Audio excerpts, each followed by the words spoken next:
What's up, everybody? Without further ado, let's get this show started.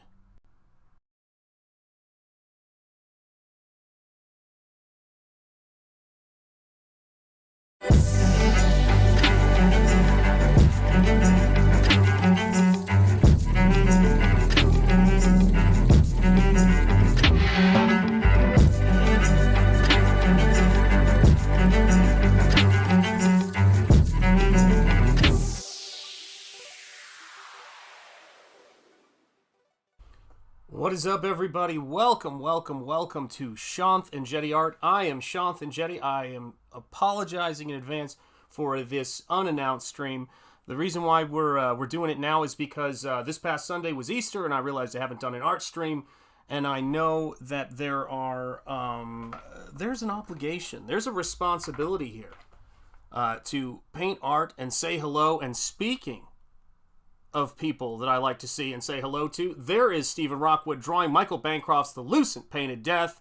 Is available at thelucentcomic.com. I forgive you, Sean. Thank you, Stephen Rockwood. I just got back from the post office, brother. Still shipping books and having a great time. I hope you are having a great day in your neck of the woods, my friend.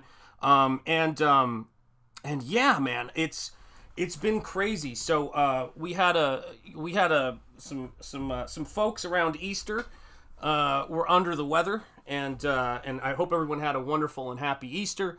And so things were a bit chaotic here, but I hope everybody had a fine Easter. And yeah, let's get back to painting. Let's get back to doing what we do here. And I wanted to spend a little bit of time, talking about comics, obviously, and talking about painted comics, and talking about storytelling and the kinds of stories that we tell. What is up, Hostman's Lounge? It is great to see you. I hope you are doing well, my friend. Welcome. It's great to see you, man. And it was interesting to me because, I've been really chipping away at the story for Nosfero 2. I've been, doing some story adjustments and various things on Spring Ball. But where I think it's really been, flowing in terms of the artwork has been, I've got to tell you guys, I can't believe there's 4 people even watching this right now with a blank piece of paper. God bless you guys. You guys are incredible. But I'm doing something a little bit different today. I'm going to sketch, and I wanted to sketch on an idea that is kind of in its early sort of phases, because I just needed a break. I needed a break to do something fun, and I wanted to approach it in a way that I haven't done a sketch, at least recently, that I can think of, with this particular method. So I am working on black media paper. So I am working from dark to light on this, and it might be a little bit tricky. I may have to adjust the gamma a little bit here. There we go. That's better, to show you guys this process. But yeah, I mean, it's occurred to me, and I was thinking about this a lot, that why we tell stories. We talk about this, and we talk about the meaning of it and what it's about.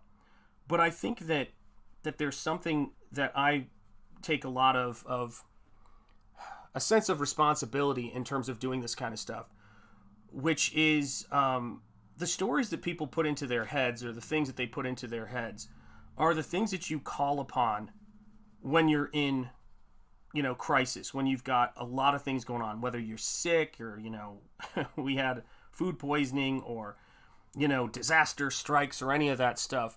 You really learn sort of, you learn how important the good stories are for helping you to navigate things, and you need them. You need those good stories, and even well written. It doesn't mean they're positive. What is up, Sulcuri Alt? It is great to see you, my friend. I hope you were doing well. And so, I was sitting here and I was watching some Lovecraft stuff. I saw a very weird, inspired by Lovecraft movie called Dagon that I somehow missed, that came out 2001, and it was actually pretty good. It was really strange, but it was pretty good. Mark's music obsession. I know, brother. I know. I hope you had a wonderful Easter, Mark. And yeah, absolutely, brother. I was like, I got to get a daytime stream in for Mark this week, man. It's great to see you, brother.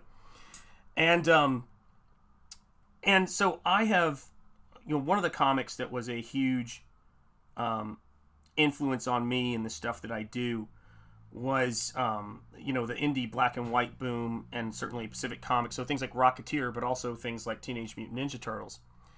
And for some time, I've been playing around with a sort of Lovecraft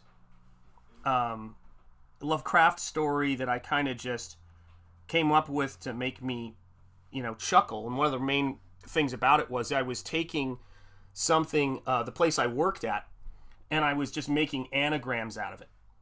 And that's really how some of these ideas start. And the story was called The Monster Rat Kin of Cthulhu.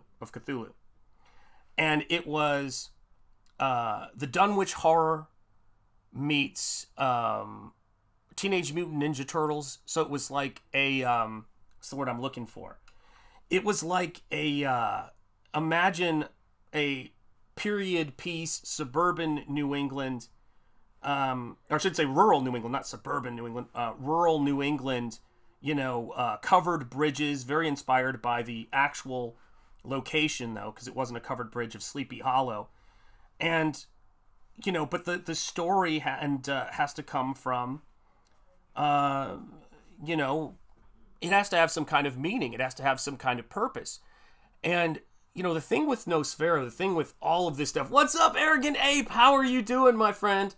It's great. You know what, guys, let me tell you something. Belated Happy Easter, Timmy Mello. Happy Easter to you, my friend. Happy Easter to you. Yeah, we had, I was just saying before, we had a roller coaster of, more than a few people had a roller coaster of Easter weekend, Saturday night. Someone in my family got food poisoning and fighting off respiratory stuff, whatever's going around right now.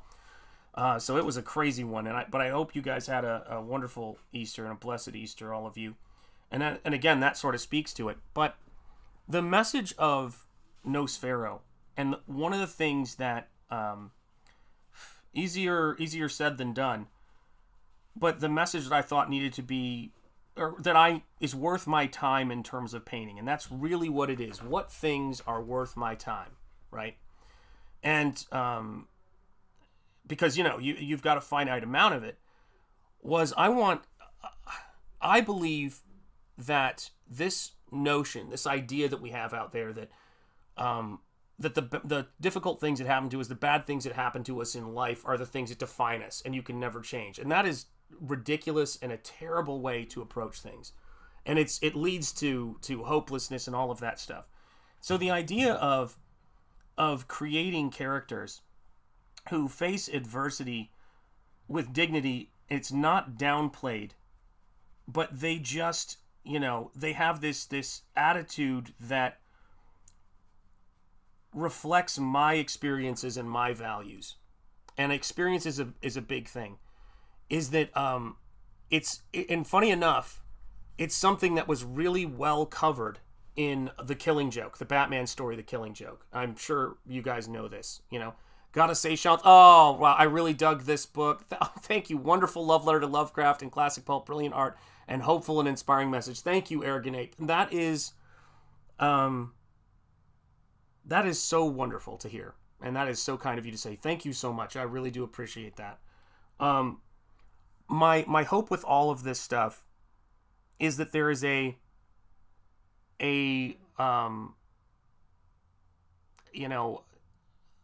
with the art books, with the comic books, that there's an experience that you can have where you're returning to it and looking at the pictures like I do with the Rocketeer or things like that.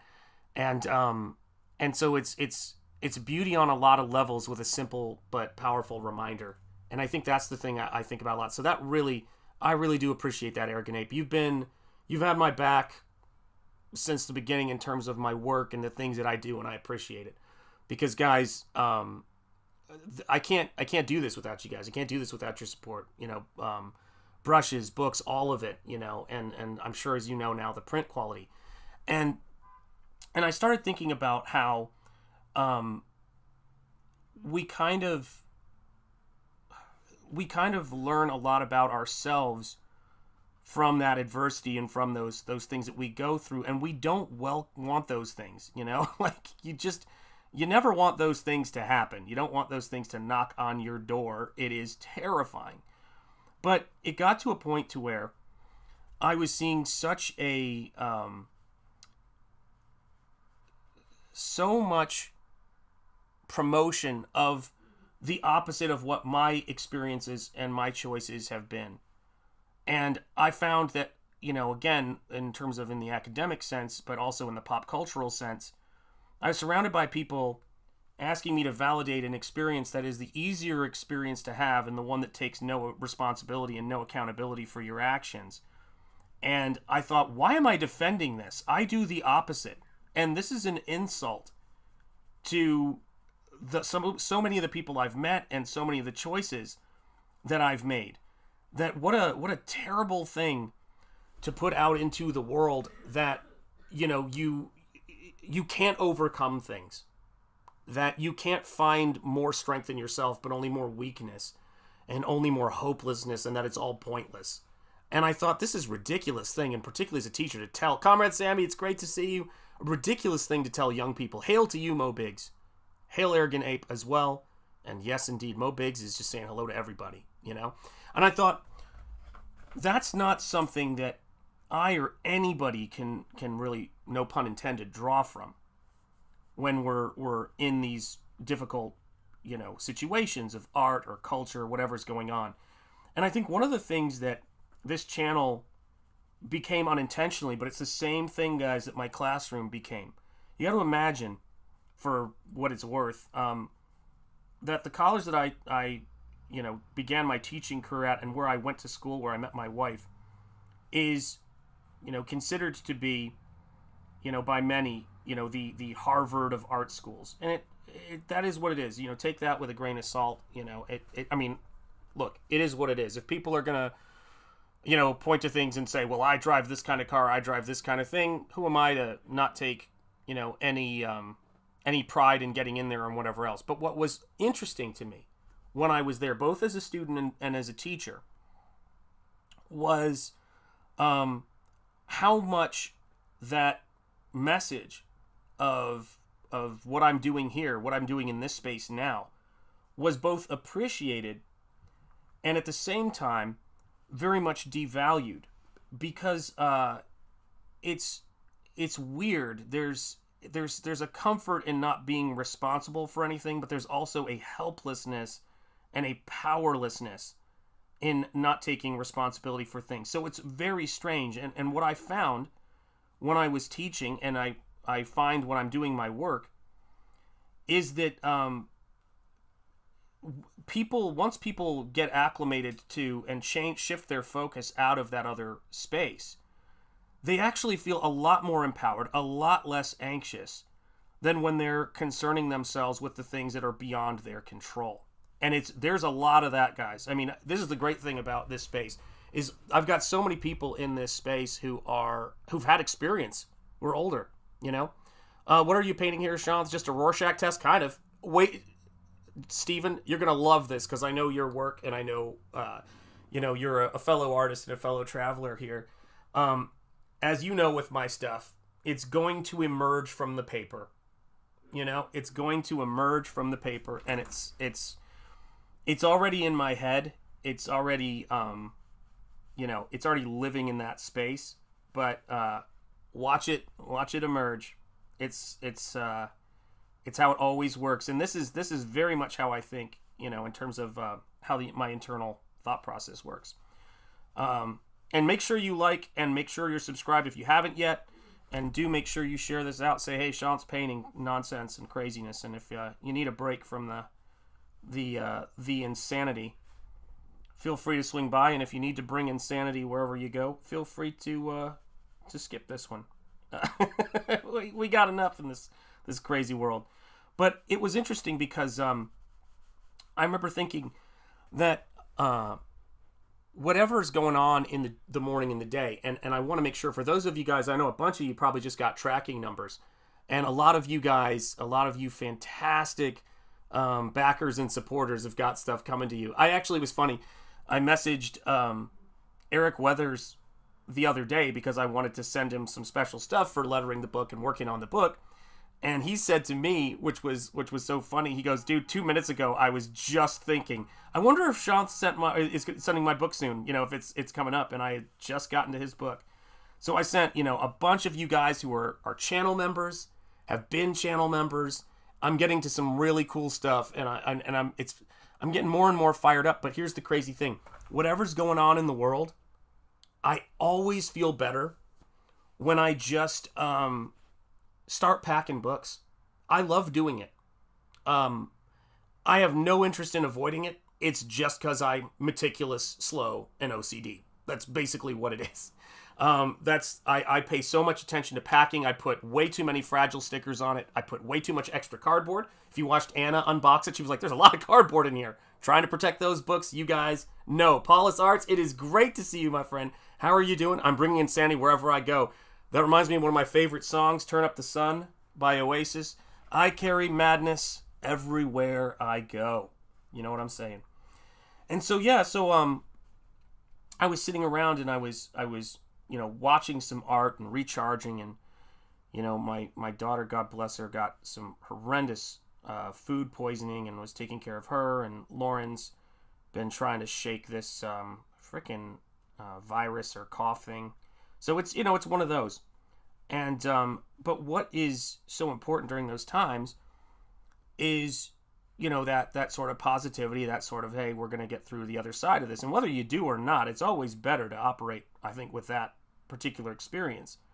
And it's wild because, can you guys see it start to happen? Are you guys seeing it come out of this space? Oh, Mo Biggs, thank you. Nosfero was a beautiful book, but I can't deny I'm disappointed that the...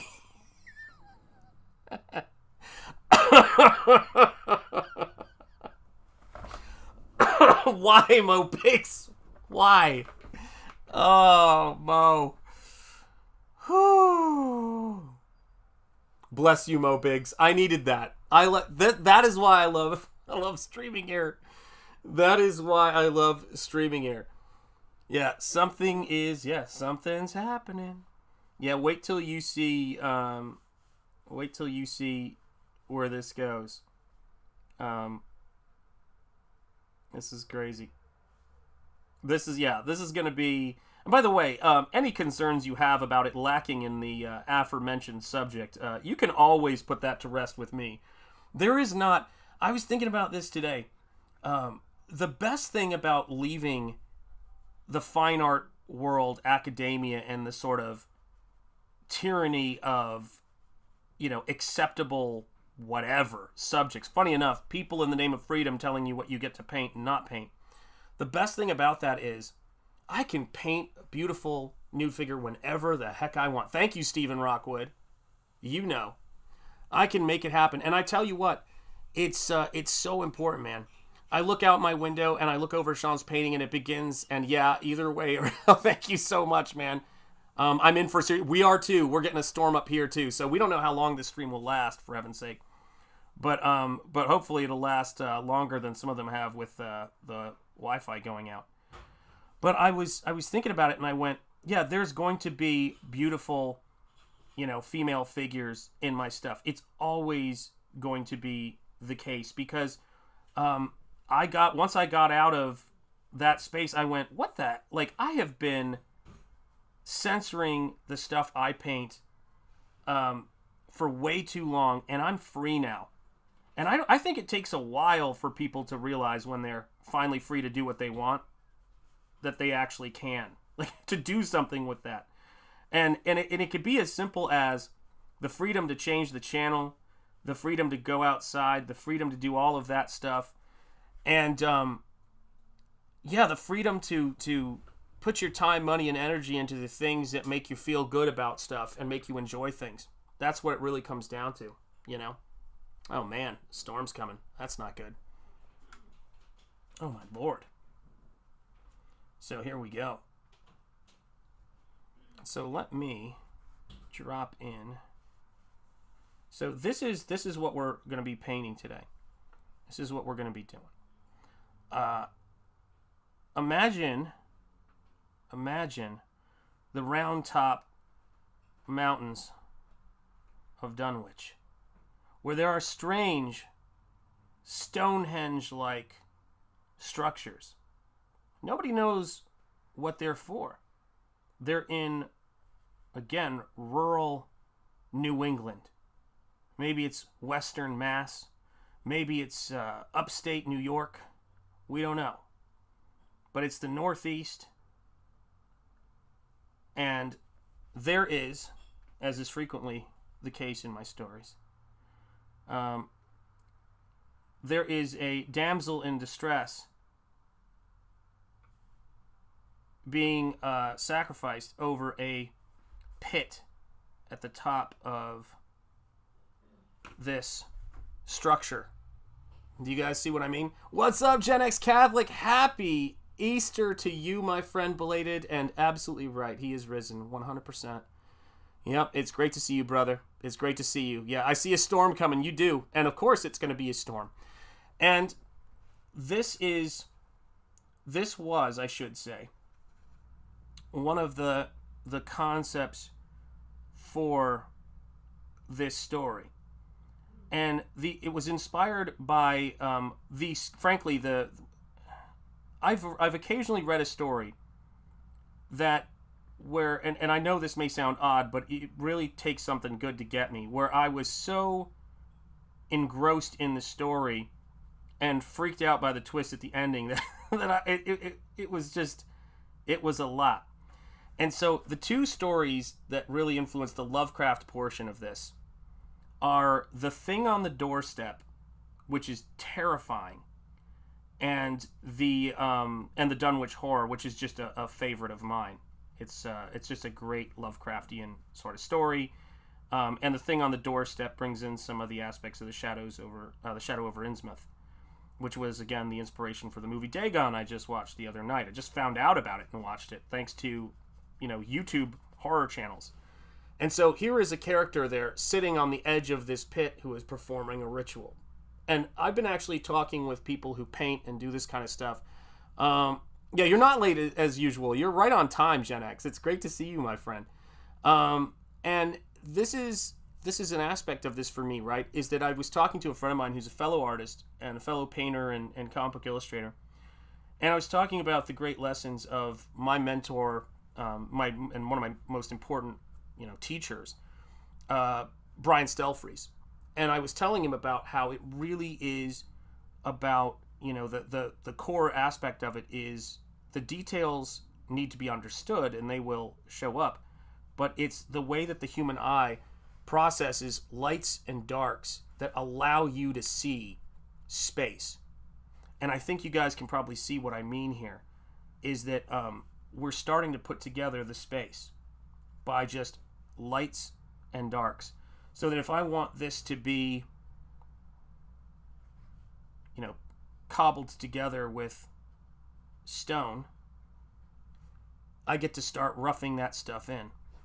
But I'm doing it with value, and I can't have it get too bright or it will defeat the purpose of what I want to show, what I want to convey to the audience. Because I have to make sure it stays in shadow. Do you see how it starts to pop up off the background right there? Don't want that. It's no damn good. And this is, imagine the complexity of anything I do here right now with the relative complexity of something like Nosfero. Nosfero to paint a comic book is a highly complicated task. And you have to really be dialed in to do it. Comics in general are. But I want to create this space where you're going in, what's up, Mighty Magic? How are you doing? It is great to see you, my friend. Happy Tuesday. I hope you are well. And so, for me, the idea of this story that I am at is that there is a cult, as there often is, in the world of Nosfero. And what they, one of the things they do is that they sacrifice, obviously, human beings. It's another common sort of theme. But the way that they do it is very much like, if you have not read The Thing on the Doorstep, I cannot recommend it enough, guys. They push people's consciousness, spirit, out of their body and take it over so that they can take them to these places, so they can prepare them without them having any control over it. And the story of this thing is, of course, about this wicked, witch of a being who pushes this young lady, obviously a little bit of a nod to Edgar Allan Poe, pushes this young lady out of her body and controls it to sacrifice her, and she is trying to rescue her body and get back into it before it's too late. Oh, listen, doing some last minute homework is utterly what you should be doing there, Hostman, and thank you for being here. I'm watching now. All right, Mark's back. Very good, Mark. And so that was my interest in the story. Now, here's why that story, the stories just come to you sometimes. It's really, that's the way it is when you are in this space. And I don't want to overanalyze it. But the thing that made the story maybe take hold in my mind was this aspect of the way that we can separate ourselves, from the physical experience, and the way that people, and particularly where we are right now, people can be separated from their actual, mental, spiritual experience that can be separated from their body and happen virtually out there. And it's not good for us. It's absolutely a terrible thing. And it's always been something, whether it's reading the paper or being, too dry, it's a human thing. It's a human an element of the human condition of paying attention to where we are and artwork that calls us to be more aware of where we are instead of distracting us completely of where we are. And to do that, one of the reasons why I think that Jordan Peterson has been doing some incredible work going around and talking about, the biblical stories. I know Hillsdale College has it on their lists of great, books to read and the importance of it, is those stories were anything but staid, banal. Those stories grabbed you by the collar and said, pay attention. Whether it's Nathan pointing at David or David versus Goliath for that matter. Those stories are powerful. They're powerful. They really affect you. And when you have them as a context in your work and in your writing, and when they're a part of your experience, you start to realize and unlock more potential in going for it in stories, because there was nothing that was out of bounds. There was nothing, it's incredible. I think Peterson has been saying as of late that the Bible is not a book, it's a library. And I know that it's very much the same element with Hinduism, Hindu mythology certainly, and the Greeks and things like that. And we used to teach the classics, but the classics were way more edgy or way more powerful. And the same thing goes with religion and religious texts, and the same thing goes with Shakespeare. And so a lot of times, one of the great freedoms of being in the Comicsgate space and being able to write work like Nosfero is I'm able to write something that actually, and paint something that actually has some kind of power behind it. Something that actually has some kind of energy. And I've been working on the sketches for the first couple of pages of Nosfero 2, I should say, in addition to packing up books, which I just got back from the post office 30 minutes ago. And the way that this story is unfolding, the way that these visuals are coming together and these characters, and this is your peek at what's going to be happening in Nosfero 2. This takes the foundation of what I was doing with Nosfero 1 and does what all, second books should do in a lot of ways, which is you've laid the foundation, now you get to dial things up. And the cool thing is I was discovering the foundation as I went. Absolutely a living library, Timmy Mello. 100%. Yeah. Think about that for a minute. I know you have, obviously, but it's... This is the thing about it, right? This is the stuff that is powerful. This is the stuff that matters. This is the stuff that has helped people and transcend the temporal existence, the things going on, faith and perseverance and discipline and a connection to something bigger than ourselves. And I do enjoy the Lovecraftian cosmic horror, you know. Oh, thank you. Thank you so much, Mighty Magic. Yeah, man, it's funded by fans. I always say that I put myself out there, and I'm going to take the slings and arrows and deal with the postage and deal with the printing costs and supply chains and all that stuff. If you guys can back me, I will handle all of that. I will handle those things, and you guys make that stuff possible. And you know, it's the stuff I'm doing on this book and the stuff I'm doing right now from an artistic visual sort of standpoint is special stuff, man. I mean, it's really, when I say that, I don't mean it's something I've found during this process. I really think that, I don't know, like, again, as we say, you know, give it up to God or whatever, but it's I was not doing this kind of work until I stepped into the Comicsgate space, until I went through a lot of really big changes and made some very serious calls about, you know, what I was about, what I wanted to do, and what I wouldn't be a part of, and all that stuff. And I don't want to make it sound like, you know, less what I don't want to be a part of, but if it was more of a means of figuring out what I did want to do and what I did want to be a part of. And the work has taken on, like, I was always doing things that were artistically that were around the stuff that I'm doing right now, in terms of, you could see monsters, you could see figures, but man, it came together and coalesced in a way I could have never imagined. You know what, that guy, I remember seeing Jay Lee's stuff, and he did, for my money, one of the best CyberFrog covers that have ever been done, period. Like, I really think that is one of the iconic CyberFrog pieces. But I remember seeing his stuff early on.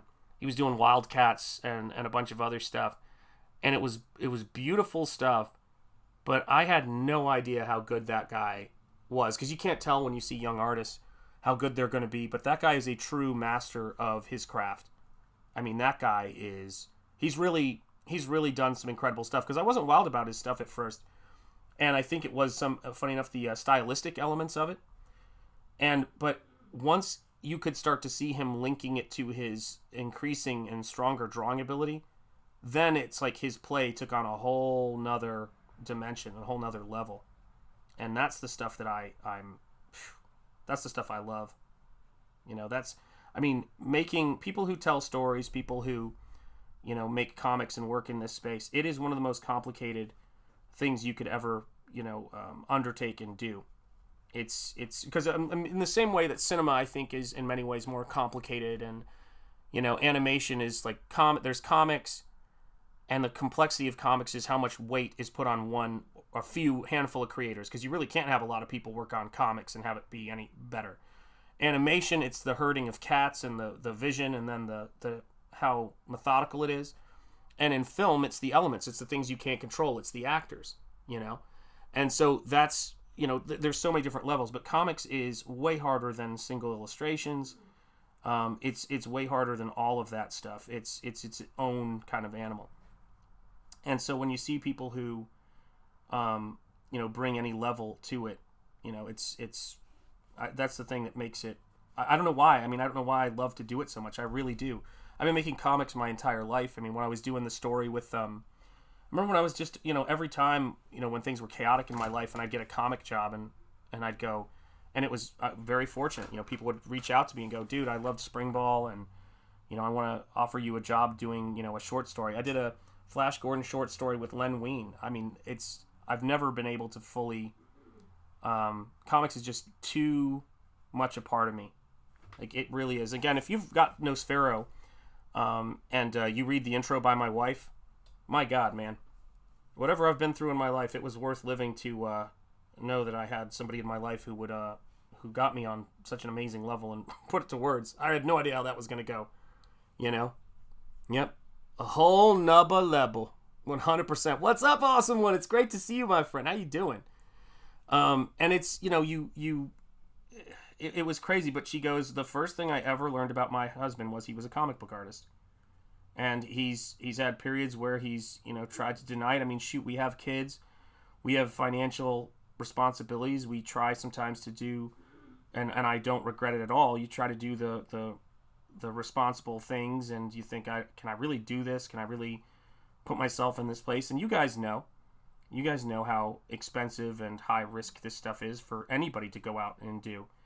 And if you're the kind of person who really, puts any kind of thought into it, has responsibilities as an adult, you guys can. I know you guys do. That's the great thing about this space. You know, you go, I don't know, and it's because I'm putting my family in a tough situation. There's a lot of risk involved. For me, there's a lot of risk involved too. When you're leaving a position you have, and like principals, as we've often probably talked about here, principals are really cool, to have in the movies or see somebody have in the movies. But man, they when they have consequences, that's when you kind of learn what you're about. And I don't know if any of you guys have ever had this experience. Sometimes I don't know if I'd ever write a character doing this, because I mean it's funny, but I feel like it's kind of done a lot these days, where you just kind of go, man, I wish I didn't have to do the right thing. Have any of you guys ever had that happen? It's like, it's just crazy. Stuck on you like a conjoined twin. You're absolutely right, Timmy Mello. Absolutely right. Speaking of fellow Providence, Rhode Island artists, man. But I don't know if you guys have ever had that where you go, why do I have to do the right thing, right? Like, you're like, I just got to do this. But I think that's what a lot of folks are like, more so than maybe or even noticed. Because I think sometimes it's easier to notice the things that make us feel good about ourselves, right? And doesn't make me feel good, but makes a lot of people feel good, right? People making bad choices when I see shows like, on Netflix, like Love is Blind or Love Island, people aren't watching to see people get together, man. Maybe they start that way, but it's like, come on, man. It's a lot of bread and circus. So yeah, I mean, I'm sure you guys have kind of been in those spaces. So when I come into doing comics, it's as a man in his 40s with now adult children, but at the time very young children, and who's married, who has a wife and has a family and has a lot of stuff that we risk when we come into this space. And you gotta want it. What is up, my Australian brother? It is great to see you. I think we gotta come up with a name for you, like Blanc or something like that, because I feel like I get the cool nicknames. It's great to see you, Michael. And yes, check out Michael's The Lucent. I also did not update the address, but if someone could drop the link in there, Vaughn's Terror in the Trenches 2 is got a sign up ready to go. So for those of you guys who are, who are excited about Terror in the Trenches 2, like I am, do check it out. Holy cow, Random McRanderson, my God, with a $20 Canadian super chat. God bless you, Random, my God. Found some time to read my copy of Nosfero and flip through the 2 art books as well. Oh, Random, I'm so glad you got those. Shoot, darn, the chat just jumped. Thanks also for the personalized thank you, of course, in the package. Love your design and painting. Keep rocking. Thank you so much, Random, and thank you for the super chat. I really appreciate that. I really appreciate that, man. Thank you so much, and allow me, please, to give you a cheerleader.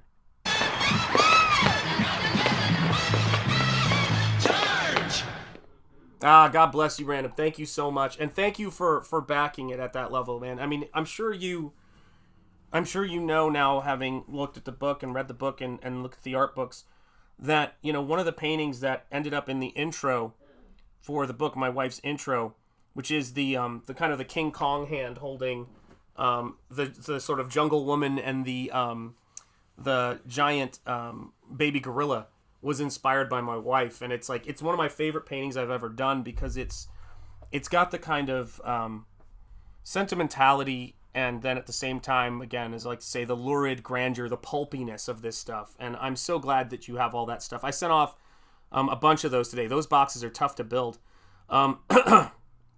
Michael Dicha, it's great to see you. Stepping away from my corporate technical career tomorrow. Michael Dicha, wow, congratulations, my friend. That's a big step back to the arts. Michael, congratulations, man. That is fantastic. I'm sure it's a big decision. I'm sure it's funny enough, your timing could not have been better for what I was just talking about. I'm sure it's a big step, and it's one that you've given careful consideration to, as we must, as we have to. But I think sometimes that's the way that you know, and you can be the most certain that you need to do it.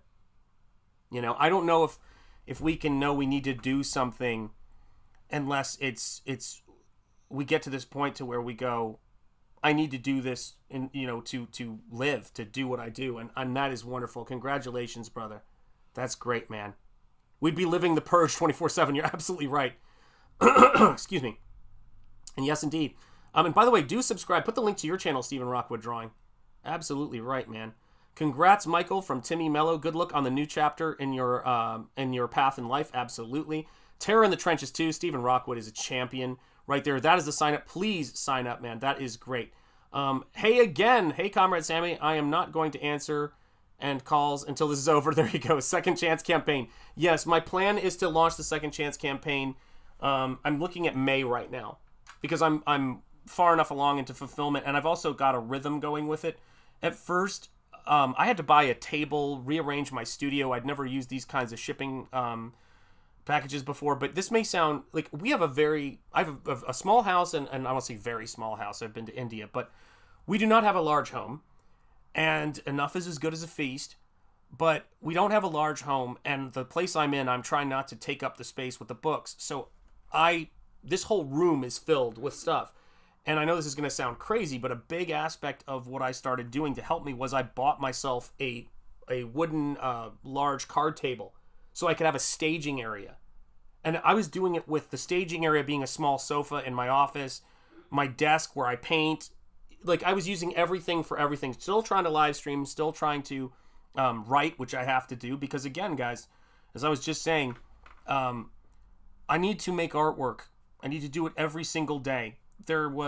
I've had time periods where I went through tough times, and I've talked to other artists who've done this, where and this is how I knew things were bad, where I was like, I don't even want to make artwork anymore.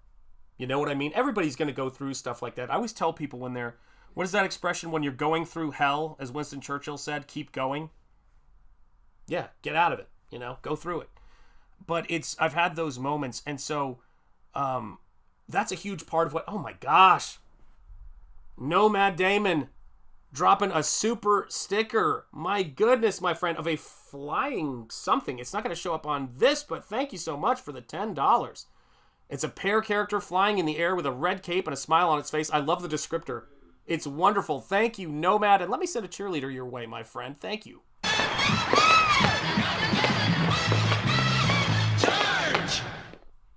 Yes, had a noisy environment, says Mark's Music Obsession.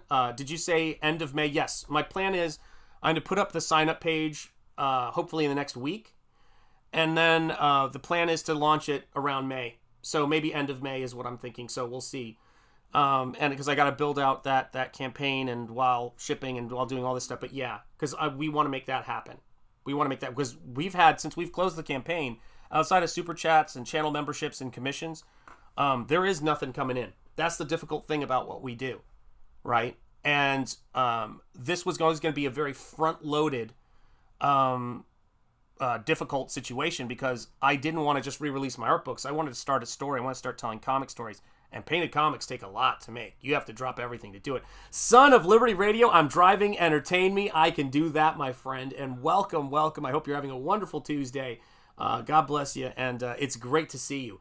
So yeah, I've been actually, speaking of Terror in the Trenches, I packed up Vaughn's books and Eric Weathers' books, and a bunch of people who who if they come in, they'll probably let me know that they just got the notification of their book shipping. But yeah, Anna got her stuff. She was another one of the early backers. She backed a ton of stuff. Even she was shocked. That was really funny. She's like, what did I pack? That's the fun thing about some of this. Sometimes I get stuff in the mail and I'm like, what is this? What did I back? You know how it goes.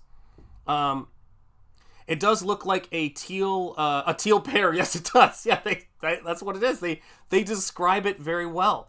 And yeah, man, it's like, and I will say that my favorite comment I get from people is on the presentation, because the main thing with the art books especially is I want to present the artwork in a way that where you can revisit it. It's beautifully, printed and prepared, and it's something that is a source of aesthetic inspiration, aesthetic beauty for many years to come. And so that's been really one of the fun parts of doing Nosfero. But again, there's so much stuff that's going to happen in Nosfero 2 that's inspired by the stuff that happens in Nosfero 1. And the thing what I like about pulp and making pulp work, and yes, please do buy a Nosfero t-shirt. Every bit helps. Shanth Indian Trading Company, trademark. Absolutely. Yeah. Is there going to be a sequence where at the end of it, I'm like walking down from the deck of a ship and, things are blowing up around me and I'm going, it was just good business. I loved that shot, by the way. It was a great shot in that movie. But there's stuff that I'm a big fan of, low page count, high plot, mainly because painted comics, it's kind of a necessity unless you want to spend, even more time doing this stuff. And especially when you don't have, big branded properties you're painting where there's a built-in audience. I mean, I don't think I can say enough how appreciative I am for a space like this, that has been, incredible. This Comicsgate space that we're in. Even though I can talk and paint, every now and again, you'll see me go as I'm looking at this stuff. But the Comicsgate space and being able to tell these stories, because this is from 0 to 60 or 0 to 40 when you're writing that initial story. You're trying to break the static friction because you're starting from a standstill. Do you have any spices for sale? You know what, awesome one? I know you love to cook, and I know that because I've heard you talk about the things that you prepare and spices. I gotta tell you, man, I do not have I'm such a meat and potatoes guy. It's ridiculous, but I don't have the best stomach for spices. But I will tell you this: my friends, so I have been told, my friends who like spicy food, whether it's Mexican food or any kind of South American food, they seem to have a really big overlap with Indian spicy food. I don't know if you've found that, but I will say that the folks in the UK, the meat and potatoes capital of the world, love themselves a Vindaloo, man. I don't know if you've found that, I have a habit of buying out-of-print art books. Oh, I love that. Yeah, when I can. I'm trying to get the out-of-print Fretta ones now. They are pricey. You mean the ones by Kathy and Arnie Fenner? I got those when they were already fairly expensive, and I could kick myself. Back when Borders was a thing, I walked past those books all the freaking time, and I thought, well, I mean, the stuff is interesting, but I don't know how to paint, and it's not like I'm going to be painting comics or painting art. Like, I was just barely understanding painting at that point. That's how recent this stuff is. And Nosfero was my first painted comic. There were so many. It was an incredible learning experience, as my wife and I like to say.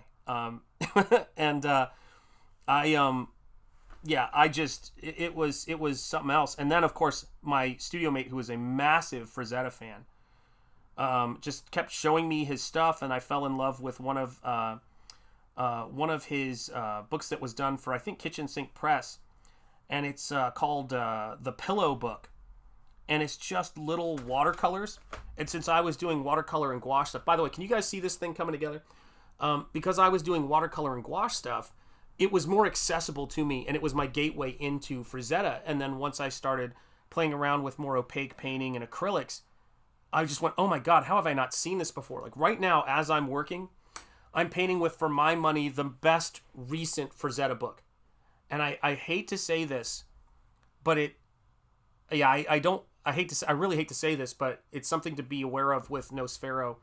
The Taschen Giant Fretta book that they put out that I was so excited for is printed way too dark. I know the paintings. I have seen some of them in person. And I've got like 3 or 4 different Fretta books. That book is a couple $100. It's way too dark. You can barely see the stuff. And a lot of it's oversaturated. And it was so frustrating. So if you are concerned, it is great to see you. The real Sean Crummell. How are you doing, brother? It's great to see you. Afternoon to you. I miss Borders now. Yeah, there's Bam and Barnes and Noble. Yep, absolutely. Yeah. It's there's Barnes and Noble, there's there's all of those, but Borders was really incredible in terms of the sheer quantity. I would get Joseph Campbell audio lectures and books there, and I would hang out there and stop there whenever I was going in to teach. But the best Fretta book right now, let me put a page on page that won't, well, actually this page isn't too bad, is this book right here, which is the fantastic paintings of Frank Frazetta. So it doesn't have all of the paintings that some of the other books have, but one of the things that it does have is quality reproductions where you can actually see the dang paintings. And you know, you can't if you can't see the paintings and the book is already large and cumbersome, it's incredibly frustrating. So here's that famous Frazetta polar bear piece, which goes to show you that when you do a great painting that's powerful, it doesn't matter that the polar bears have no reins on them and aren't even remotely attached, because it's just the power of the painting. Frazetta once painted an extra set of abs on a figure, and I'm like, but he was in the zone, you know, like it's, you gotta sometimes reach for the absurd, and sometimes the absurd happens. That's the risk we take. And I think it's one of the reasons why painted comics are either art house or based, by and large, art house or based on an existing property, because there's so much that goes into it and so much complexity. You want a return on your investment, and there's no way Nosfero, for me to continue doing Nosfero and doing this kind of stuff, we got to be, you know, this campaign and this is what we're doing here has to grow, and there has to be, you know, more passive income and a growing audience, which is why I'm so grateful you guys are here. Like there's no way to do things like this without it, you know, without you guys. It's because it's cheaper than it's ever been to do, which is to say it's still really expensive.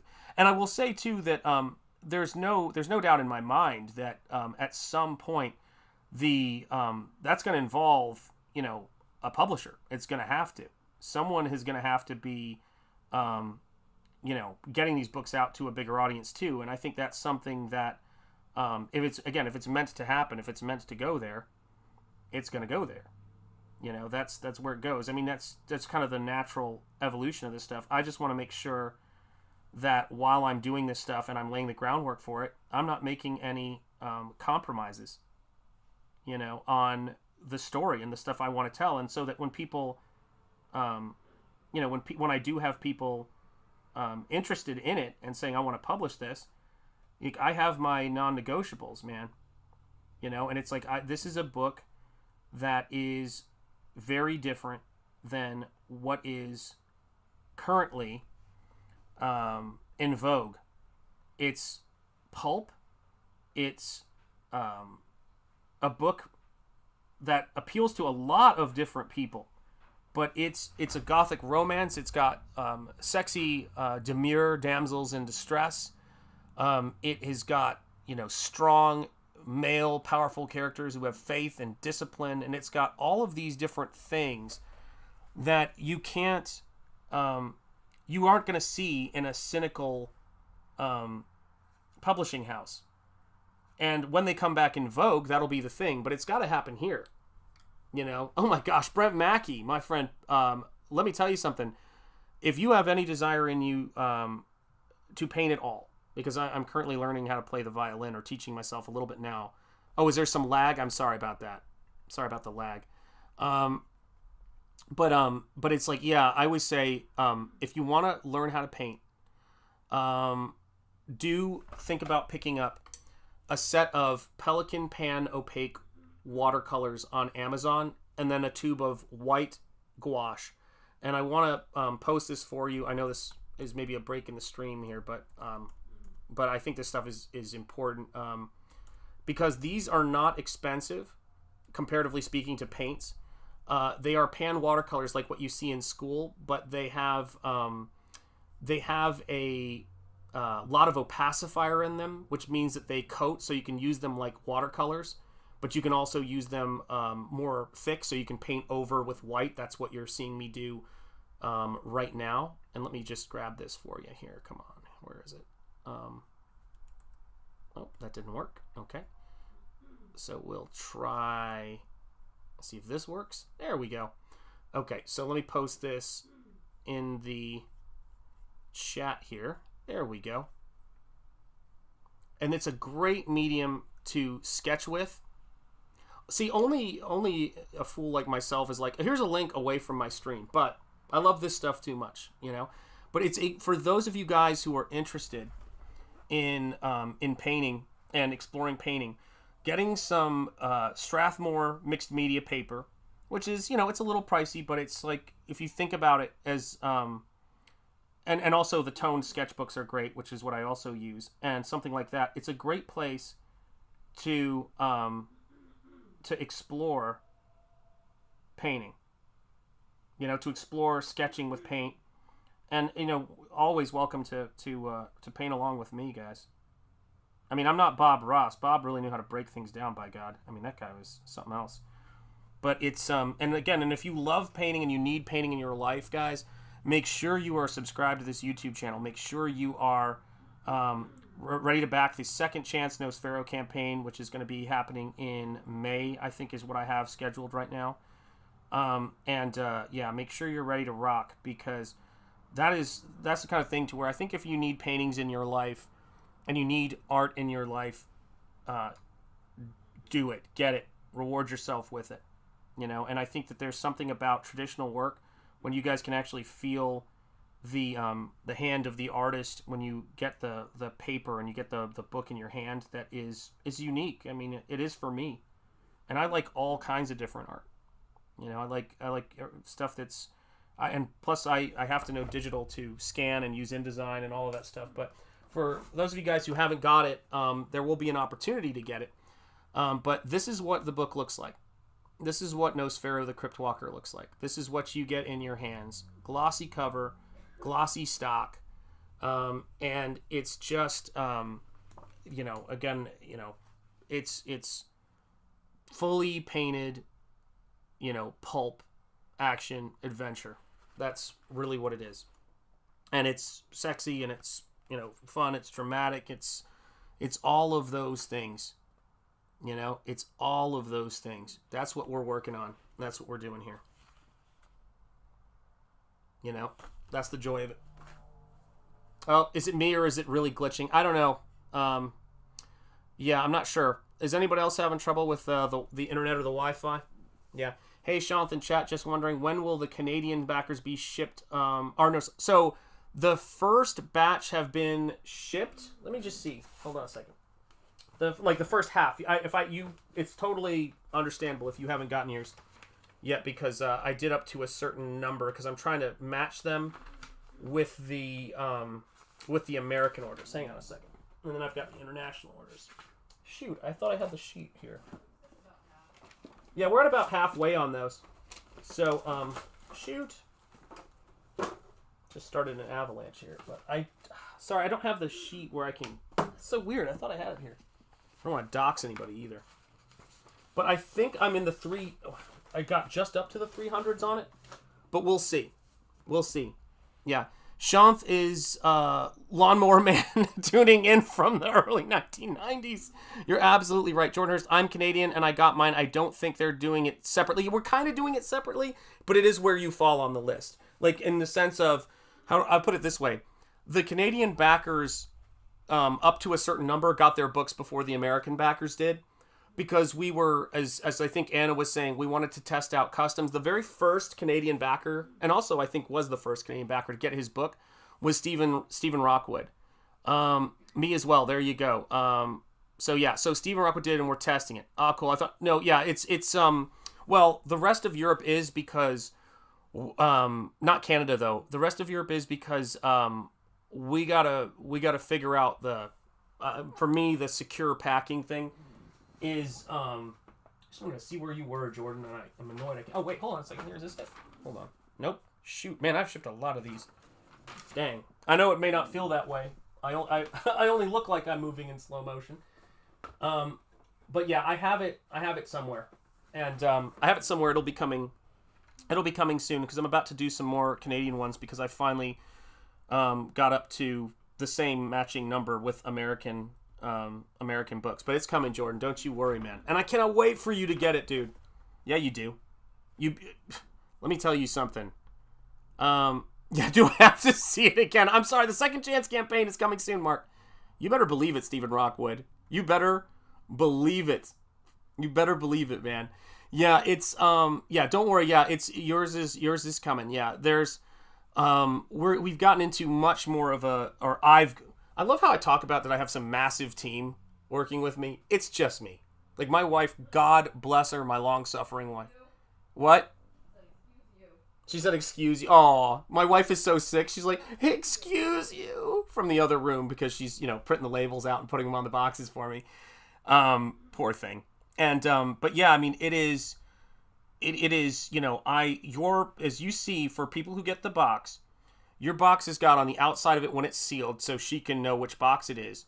Your name written in script by me, numbered by me, and when you open your box, God willing, if I didn't have some glitch in my brain, it's got a note from me saying thank you. That's all handwritten by me, and that's so important, man. Oh, there's a little bit of buffering occasionally. Awesome.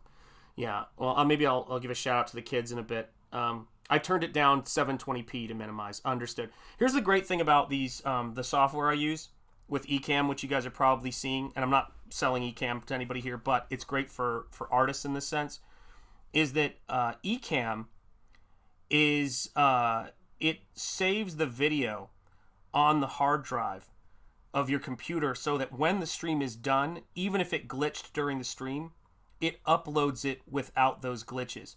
So if it's unlike StreamYard where it's recording the stream, Ecamm is recording it keeping it to your hard drive, and then once you're done streaming, it sends the crisp 1080 through, which is great. I'm 2 minutes behind from buffering. I think YouTube is buffering your stream. It wouldn't shock me at all because, as you guys know, this has been a week of it's been really laggy for me. Yeah. This has been a week for me of having a lot of views removed, having my streams. Like, I've been very frustrated right now with YouTube, and it's been a little disheartening because whenever I pick up a little bit of momentum, it seems like, the algorithm just starts knocking stuff down. But then I think, I wouldn't even have had this back in the day. So while I'm frustrated, I just try to take it with a grain of salt because, I want to make sure that it's, God has a plan, man. I'm just going to let that be the thing, and I'm just going to keep working and try to do the best that I can, man. That's really what it is. And but yeah, I mean, it's a wild thing to see, to think about all the things. I was talking to my Mrs. Enjeti. I was talking to her earlier today, and I said, when I think, oh my gosh, Jordan, I'm so excited for you to get it, man. When you guys look, I love shipping the books.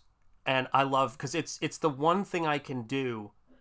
I like cleaning the house. I like doing that kind of work because it helps me to get a break from just the constant, ideas and stories and things I'm working on. Like, it's weird, but I love getting things done, and that's like taking care of my wife and kids when they're sick and things like that. It's a very cool thing. But what I was not prepared for was seeing people receive the book and how inspiring that is. Yes, I know, awesome one. Yeah, Anna said that her calendar she sent from Canada, that customs opened them and then folded them in half and shoved them back in the box. So all of her Canadian customers, she's actually thinking she's not going to ship to Canada and say you have to find a third-party person because it's so crushing. But those are the little things, guys, in the Iron Age space. And in the Comicsgate space, for those of us doing, comics or whatever else, and I don't, the semantics of that or whatever, I'm Comicsgate and I'm Iron Age.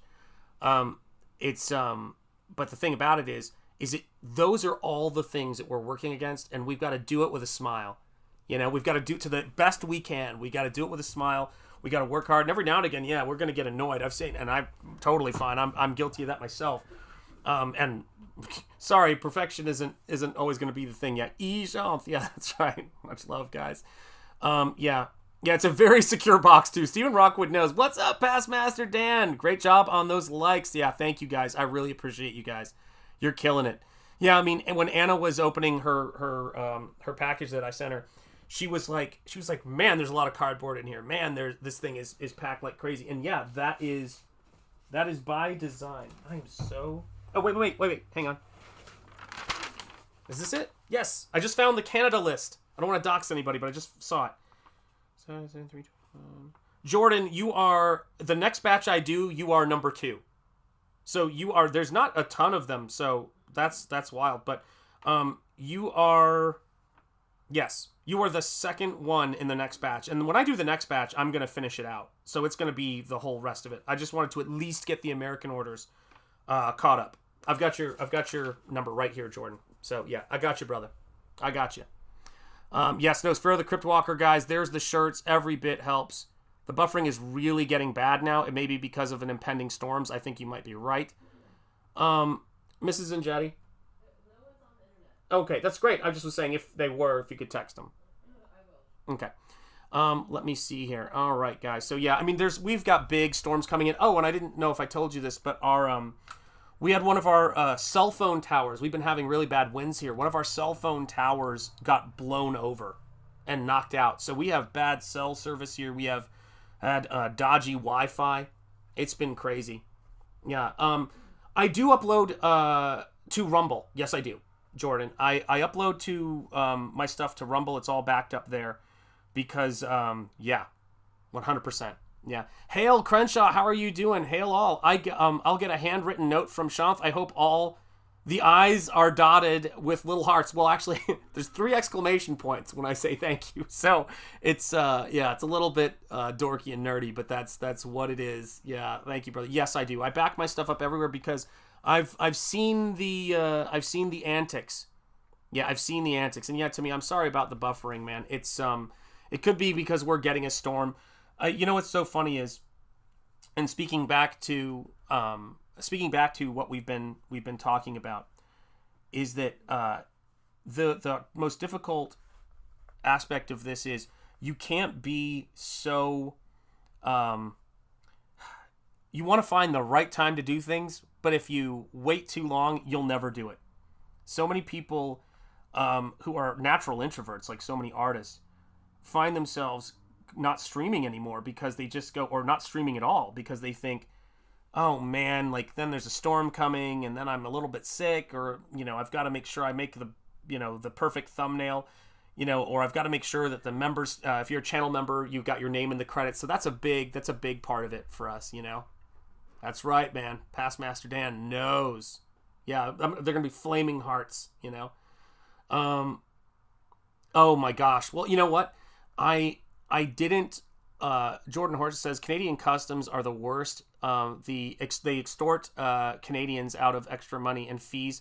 We've had things take a month extra and cost double. Ugh, I want to. Yeah, I wasn't as aware of what my Canadian brothers and sisters were experiencing up there with regards to that until recently with all of this. And it has been, I know it's frustrating, guys. I know it's frustrating. I'm going to do my best to take care of you guys. And yeah, be patient with us, guys. We absolutely understand.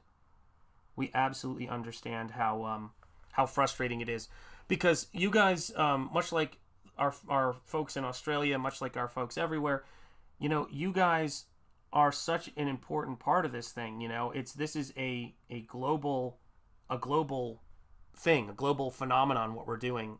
Yeah, everyone in Shot's house is downloading Linux. You're right. It's totally true. Yeah, no one's on it. It's the storm, guys. Like I've got a direct line into, let me just double check that, but I know it is because my camera's hooked into it. I've got a direct line coming into the computer, so it's probably just the storm and things like that. But, excuse me. But I know for myself, there are times when there are books or there are Blu-rays that are released that you cannot get, you know, in the States, or you cannot get anywhere, and you've got to find somebody to get it from. And something that I'll be curious to see if it starts to happen now that you know, Nosfero is out and things like that. When I do the Second Chance campaign, I would imagine that there are going to be folks who start who are in other parts of the world who start ordering books to make it easier to get for people overseas. And I definitely think I want to look at, international publishers to publish Nosfero books once they're done. I don't know. I mean, I wouldn't hold your breath for that, but it's always been a part of the plan for me, because it's we got to find the most effective ways to get these books out as possible, because and the ways to bring in as much revenue as we can. So there you go. There's the start of what's happening. Yeah, you got a storm warning too, says Jordan. Yeah, apparently the entire North Americas are getting hit by storms. I know my folks in the Midwest are getting tons of weather. Yeah, it's been buffering on and off for me the whole time. Nice and rainy here. Amen. Soul Curial. Yeah. We had the Navy AI bot call us to tell us of a dangerous storm right at the call. Lightning struck the neighbor's tree. Oh my Lord. Yes, indeed. Bordeaux, hail. It's great to see you, my friend. How are you doing? So yeah, the weather's crazy. We'll go for as long as we can, and you never know. In New England, what we always say is if you don't like the weather, just wait a minute. And that's usually how it goes. So yeah, let me see if I can figure out what I was going to do with this. Oh yeah. So we're going to bring this up. And this is, I mean, honestly, this is the layout process, and then my handwriting on the layout pages is as much a part of this process. I mean, this is how I write. I write very visually, and I also, of course, script everything out. And I do two things. First, I write handwritten and paint. Then, when I get the finished artwork done, I scan it in, and even in progress, what I'll do is I'll write with the word balloons. I'll lay the word balloons out. Yeah, I don't skimp on the exclamation points, people. You paid for 3 exclamation points, and I'm a dork. Just remember there's a 40-something dad wrapping these things up, and you'll understand it instantly. I pack stuff like, it's got to make it, it's got to make it to the destination and the best shape that it possibly can. But then the other aspect of it is that, I'm like always like, it's like leaving, freaking embarrassing, man. It's like leaving notes for your kids in their lunchbox, for God's sake. But you know what's funny is, because I mentioned this to my wife yesterday about this, is that, and I don't want to go to whatever heavy into this particular thing, but when I was growing up, my name, I'm still amazed when all my friends in Comicsgate pronounce it well, including you guys for that matter. But this is the thing, man. Oh, I know. Yes. Yeah. I want to answer those questions when I get things out, by the way. There's like stuff I want to show from book 2 that I realize I can't show without spoiling the book 1. So I'm dying to get book 1 out. But this is the thing about it, right?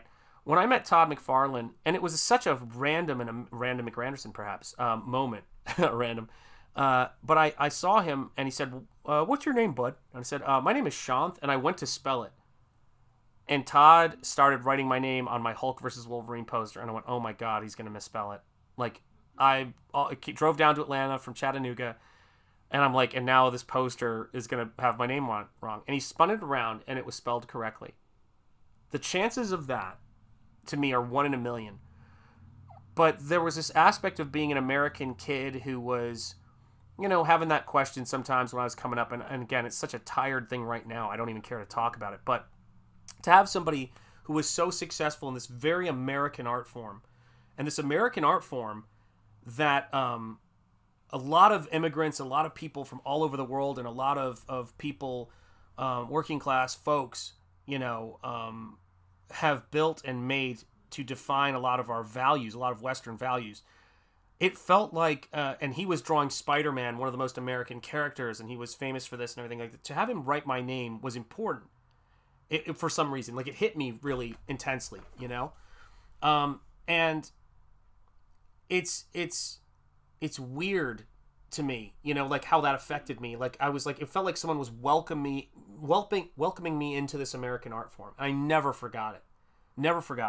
So when I write notes, and I write thank you, and then I write your name on the outside of the package, that's my way of saying to you guys that every single order is valuable to me, and you guys are seeing it.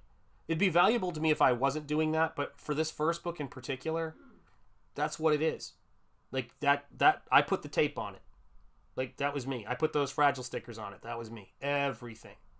You know, it was carefully packed. What's up, Simply Green? Yes, I bet you have. Yeah, I bet you have.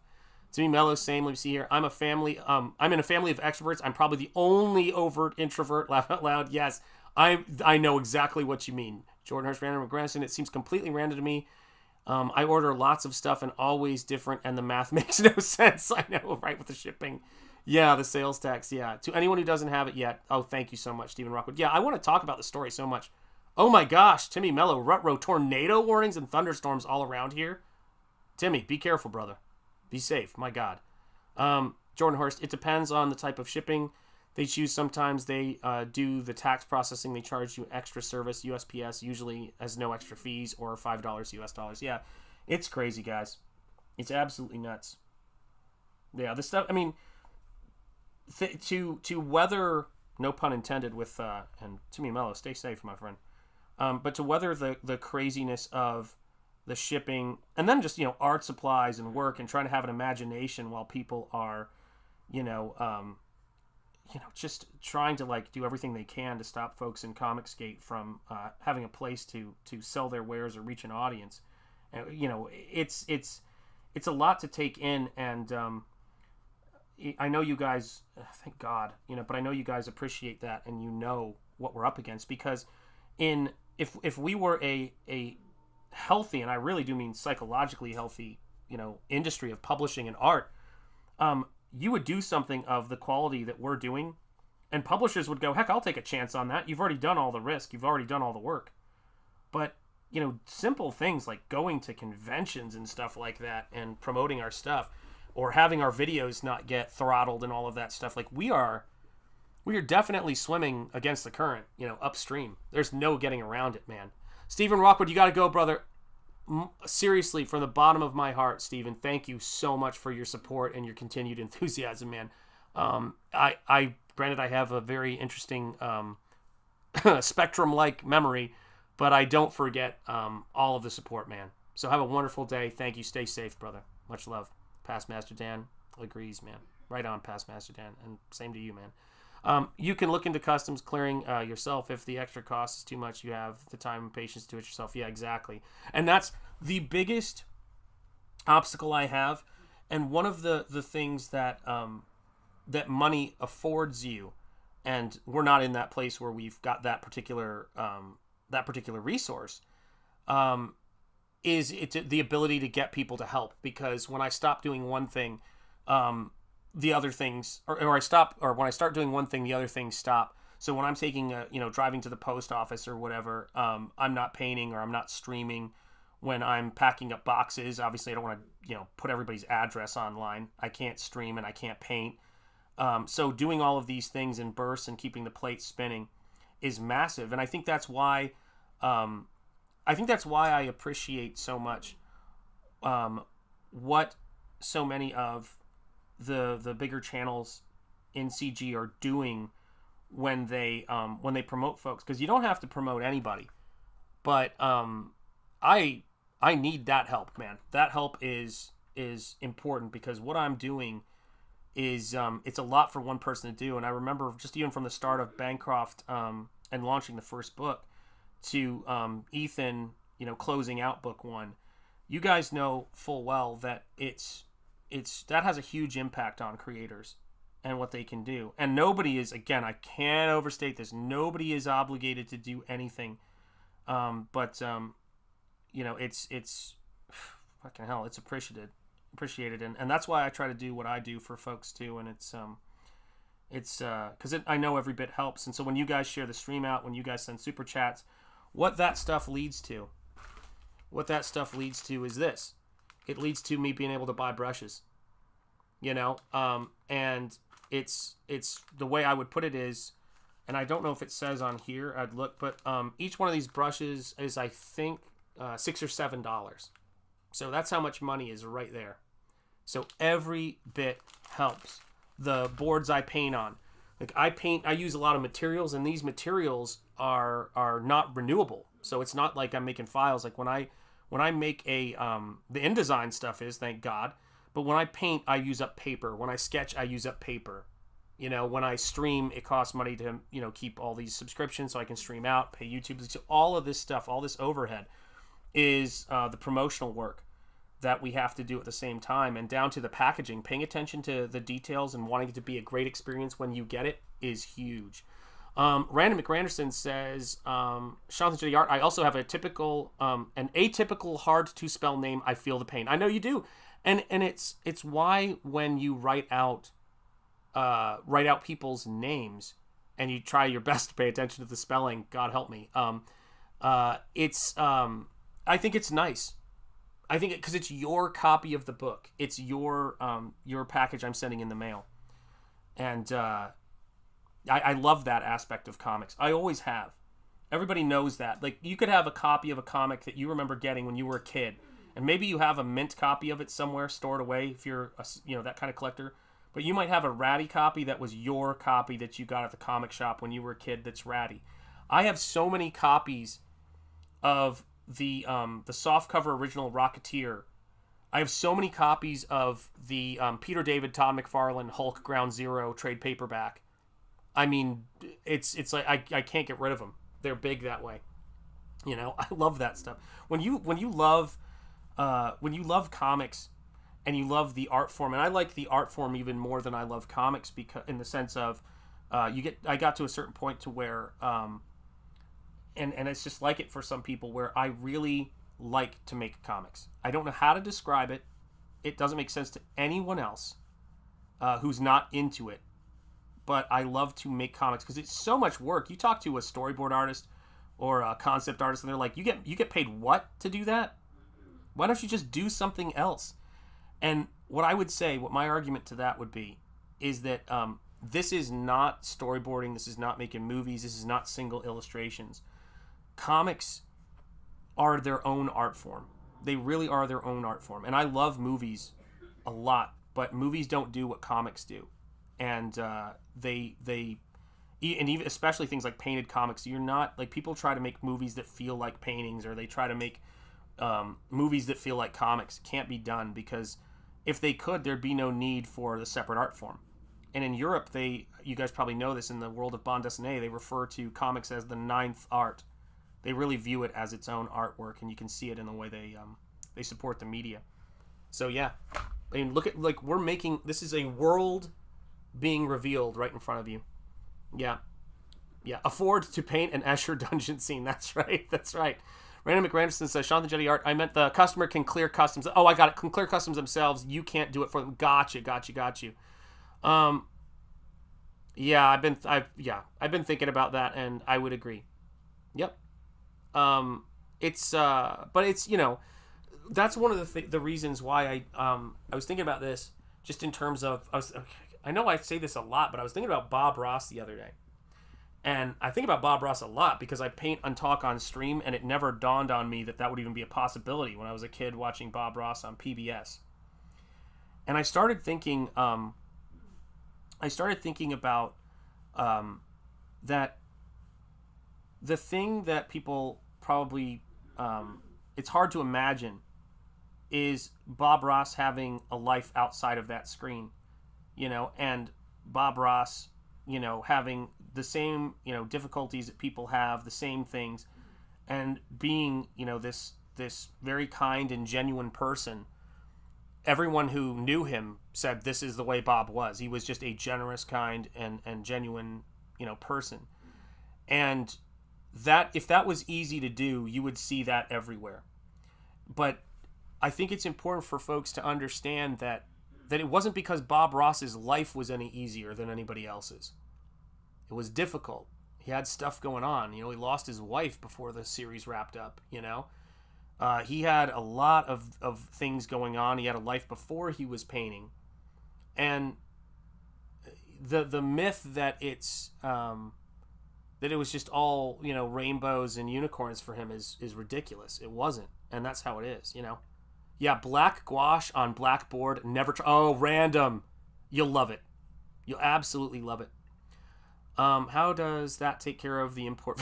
People are just like really shocked by this. Yeah. Do people call you Shanty or Shaw or Shanth or Shaneth? the most common thing people call me is how it's spelled, which I understand. It's Shanth. That's the most common thing people call me. And I gotta be honest, guys, if this wasn't my name, I wouldn't know how to pronounce it. But man, when Anna was unboxing the thing, I almost left a comment, but then I'm like going, that's just a weird comment to leave. But I almost left a comment and I was like, you just crushed it with my name. Anna, my name is not the most, like my grandfather's name was like 1,000 letters. It was Subramanyam. That's a complicated name, but you approach it with a certain attitude because you got like a billion vowels and consonants in it. But when you see the name Shanth, it looks like Shanth. There's one vowel, but you got like one shot to kind of figure it out. So it's in a lot of ways you don't get any of it right if you just get that one vowel pronounced wrong. Because everything else in my name you can pronounce, but that vowel doesn't make any sense, Yeah, my name difficulty started in first grade. Never bothered me though. Amen. That's right. It takes a little while to get to know, but once people know it, they never forget it, Michael. You're absolutely right, Michael. Jordan, any tariffs? Okay, gosh, you guys are like figuring all this stuff out. That's why the streams are important, man. You guys really have a lot of information to help each other out with things like that. And I know I've benefited from certainly certain creators in Comicsgate who I can rely on for what have you found with this shipping thing, or what boxes work, and all of that stuff, It's great. I've definitely got some really good folks in this space, fellow creators. Michael Bancroft is one of those. Eric Weathers is definitely one of those, where we just kind of, if I have a question about something or anything like that, they're there to help, and they share information, and also they share support, man. And that stuff is, having people around you that, and this is something I've definitely given a lot of thought. Having people around you who actually have your back and actually really support you is the most important thing. It's the most valuable thing. What's up, Ferris Comics? How are you doing, my friend? It is great to see you, channel member in the house. You rock star. I gotta shout out my channel members better, Stephen Rockwood especially. But yeah, man. So it's I've seen. I think that's the thing about it, right? Is that I've used that Bill Burr quote, and I've got the Epictetus quote and the Marcus Aurelius quote here. But that Bill Burr quote I think about a lot, which is right here, and it's if you're a nice person, you have to make people earn the fact that you're a nice person. You can't just give that away. When you're a really nice person, an open-minded person, you become a psycho magnet, and some of the worst people ever are going to come into your life because they need someone as nice and forgiving, because everybody else isn't going to put up with their, And I remember hearing that and him say that, and I thought, it's so important to find those folks, and it's so important to find the folks who who practice, reciprocity, who appreciate the stuff that you do, and if people don't, that's cool. But it's weird to think. I don't know how to word it, but it's like it's when I was in academia, I experienced it sort of the way that Jordan Peterson describes it. I think he has the most similar experience in terms of what he went through with academia. Not on the scale or the magnitude or his level of success, to be sure, but watching sort of the institutional cowardice, as Werner Herzog has said, and that institutional cowardice is a tough thing, and I think that the best anybody can really do, as far as the art thing goes and as far as the work thing goes, is if you're around. If you find yourself around people who, I'm not talking about, like, you can, if you want to add this, you can, but it is not the I want to make a really clear distinction here. People are going to talk smack about each other, and people are going to do this, people are going to do that, and all that other stuff, right? But to establish in a public way that someone's ideas or thoughts or whatever are a threat, that they are guilty beyond reprieve, and to do so at a institutional corporate level, right? I know that a lot of us know this, but it wasn't that long ago to where Twitter was not a place where you were assured that you could say what you wanted, anything really, without being completely removed. And people, my wife was talking about a great book she's buying from a British author about the self-censorship that goes on. But this is the thing, man. Yep, Random Grandson. I had a coworker, Shanti. Oh, there you go. Or Shanti. Sorry. Shanti, amazing dude. I met an Ashanti, interestingly enough. Shanti, amazing dude, moved on to bigger and better things, though. Yeah, dude. Those people are great. Yeah, Bob was a man perfect for his time. 100% agree. Yeah, we should all strive to be genuine, kind, and generous. You have to make an effort to do it. Absolutely right. Absolutely right. And I would say that that I love, making artwork. I love all of this stuff. I love telling stories. I love, all these kinds of things. But and I will actually no ifs, ands, or buts. And I accept people's support and kindness in the spirit it's given. And I'm going to definitely do a better job of asking for it when I need it, because I think asking for support and help, in terms of your work and getting your stuff out there is important, and having, people can say no, people can do whatever, but it's like, you got to find those people who are, who are enthusiastic about what you want to do and helping you and stuff like that. But I think that if you find yourself in situations where people are cheerleading people being ostracized, and that is your circle, you are crazy not to think it's going to happen to you. Julie, how are you doing? I hope you're doing well. Yeah. I'm sure something is on its way to you, or hopefully you may receive it soon. Yeah, people could never pronounce my full first name. There you go. Which is, hold on a second. Timil.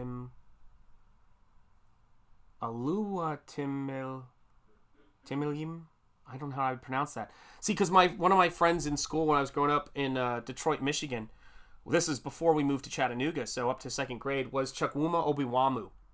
And he was the kid who we were playing. It was an accident, but he hit me in the cornea with a Matchbox car. And Chukwuma Obiwamu was just and shout out to him wherever he is. I think he still lives in Detroit, and he works in what's left of the auto industry there last time I checked. But shout out to him. But yeah, we were the kids with the names. And yeah, Chukwuma was he was a good guy, man. He was a good guy.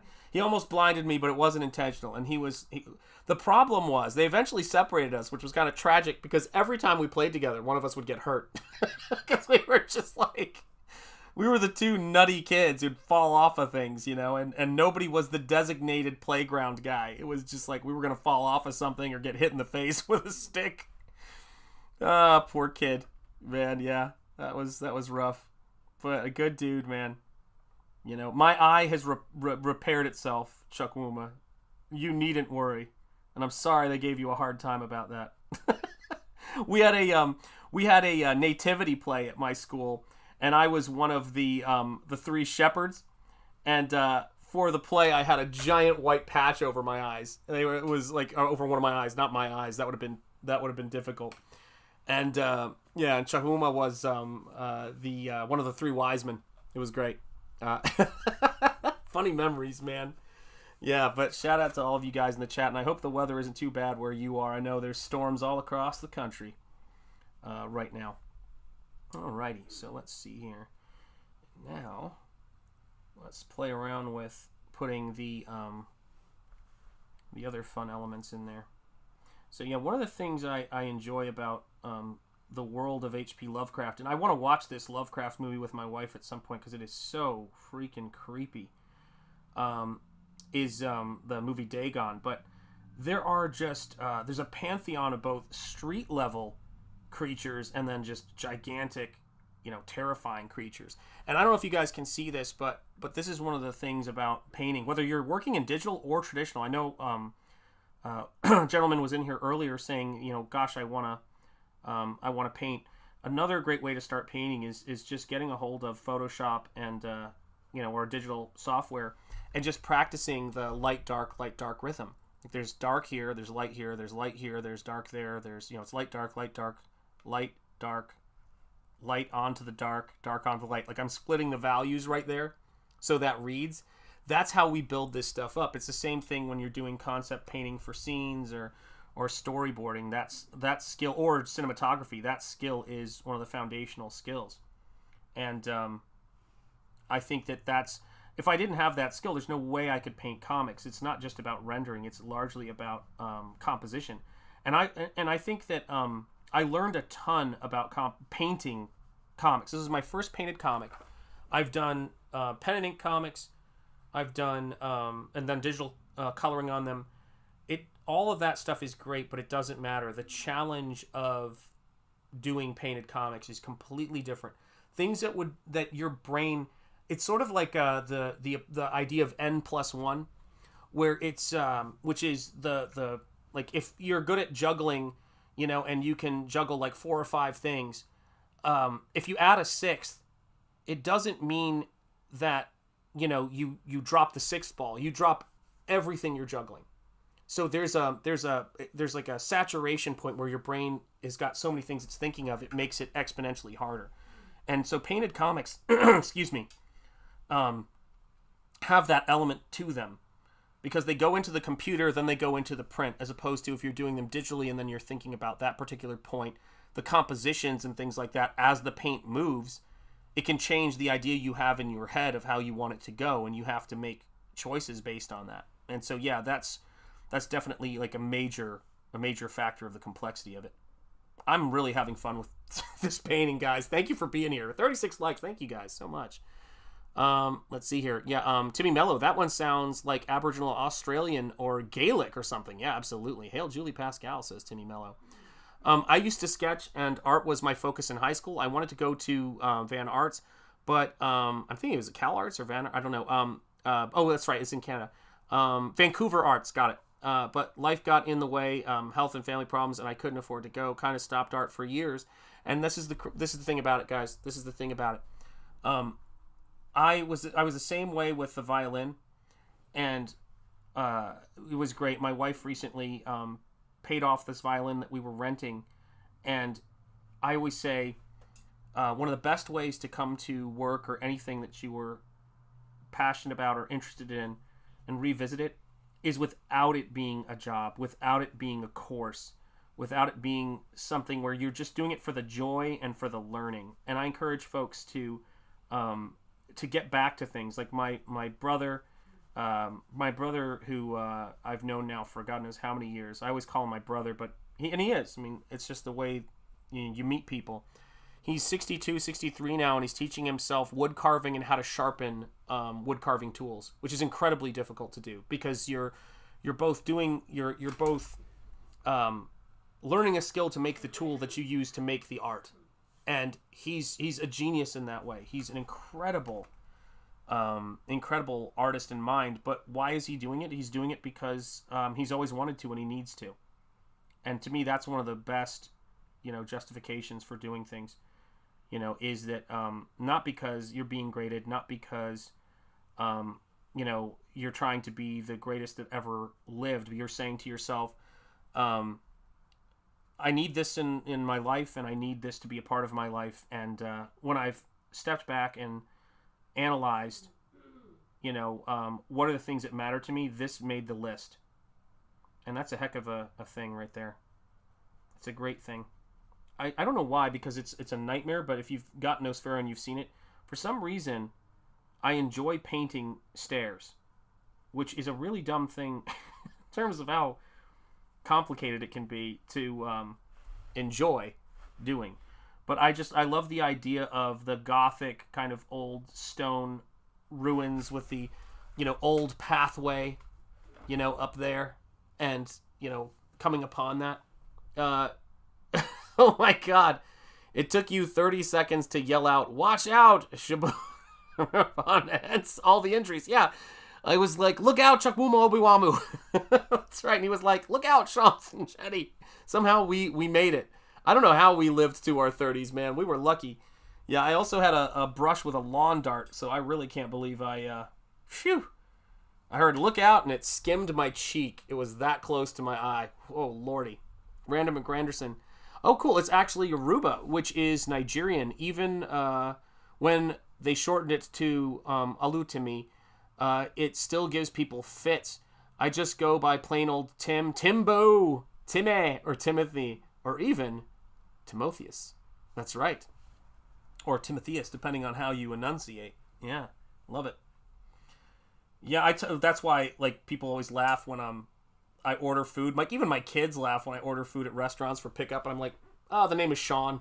They go, "Sean," and I'm like, "Well, guys, look, I do not have time. I want the food more than I need that particular acknowledgement of my name. I just want the dang pizza." Oh man, it's too funny. And again, you can see how like we just put these values down, and it defines the edges. These are the things that Brian Stelfreeze, really opened my eyes to. He's a really great teacher, and he's the best teacher I probably have ever had. It's nice to not have to learn every freaking thing on your own. And when I say that, I mean at art school. There's a lot, like I helped a lot of people to get that experience when I was teaching, but there's so much of art school where people are having to teach themselves because they're not getting taught that stuff, and that's so unfortunate. But when you've got people who don't have the skills, how on earth can they teach them? The answer is of course that they can't. There we go. Yeah. And I'll say this too, because a lot of people have said this. They go, "Oh man, we're loving some of the stuff you're doing, and with the sketches, like they see." And I showed this earlier, but like the sketches I'm doing for Nosfero too, and they're like, "Oh wow, like I can see the world. That's really cool. You should release a book that has that kind of stuff." And I think, and I think it was Antoine Dennison. I feel like I haven't seen Antoine Dennison in ages. Antoine, I hope you're doing all right, brother. Antoine Dennison was saying, "I'd love to see you do a book that's more loose," and I think that this is a way I can conceive of doing that, which is sort of what I'm doing right now, which is wouldn't be Nosfero, it would be another book, but it would be a book that was designed and always intended to be painted that way, and it would be more rendered than this, but it'd be much more like those sketches. At Simi Mello, I had a Yoruba coworker first time I met him. He said, "Hi, my name is," yes, but call me Haley. There you go. So I did. Yeah, that's usually how it goes. Shanth, working as a river guide, crack with a little paddling back to crack on crack. Yes, exactly right. Oh my God, you guys are killing me. Man, bless your hearts. You guys are awesome. Yeah. Oh, there we go. Also, I'm about to get this from Timmy here. Oh, come on. It's not loading on my screen. I can see there. Also, it's pronounced Oluwatime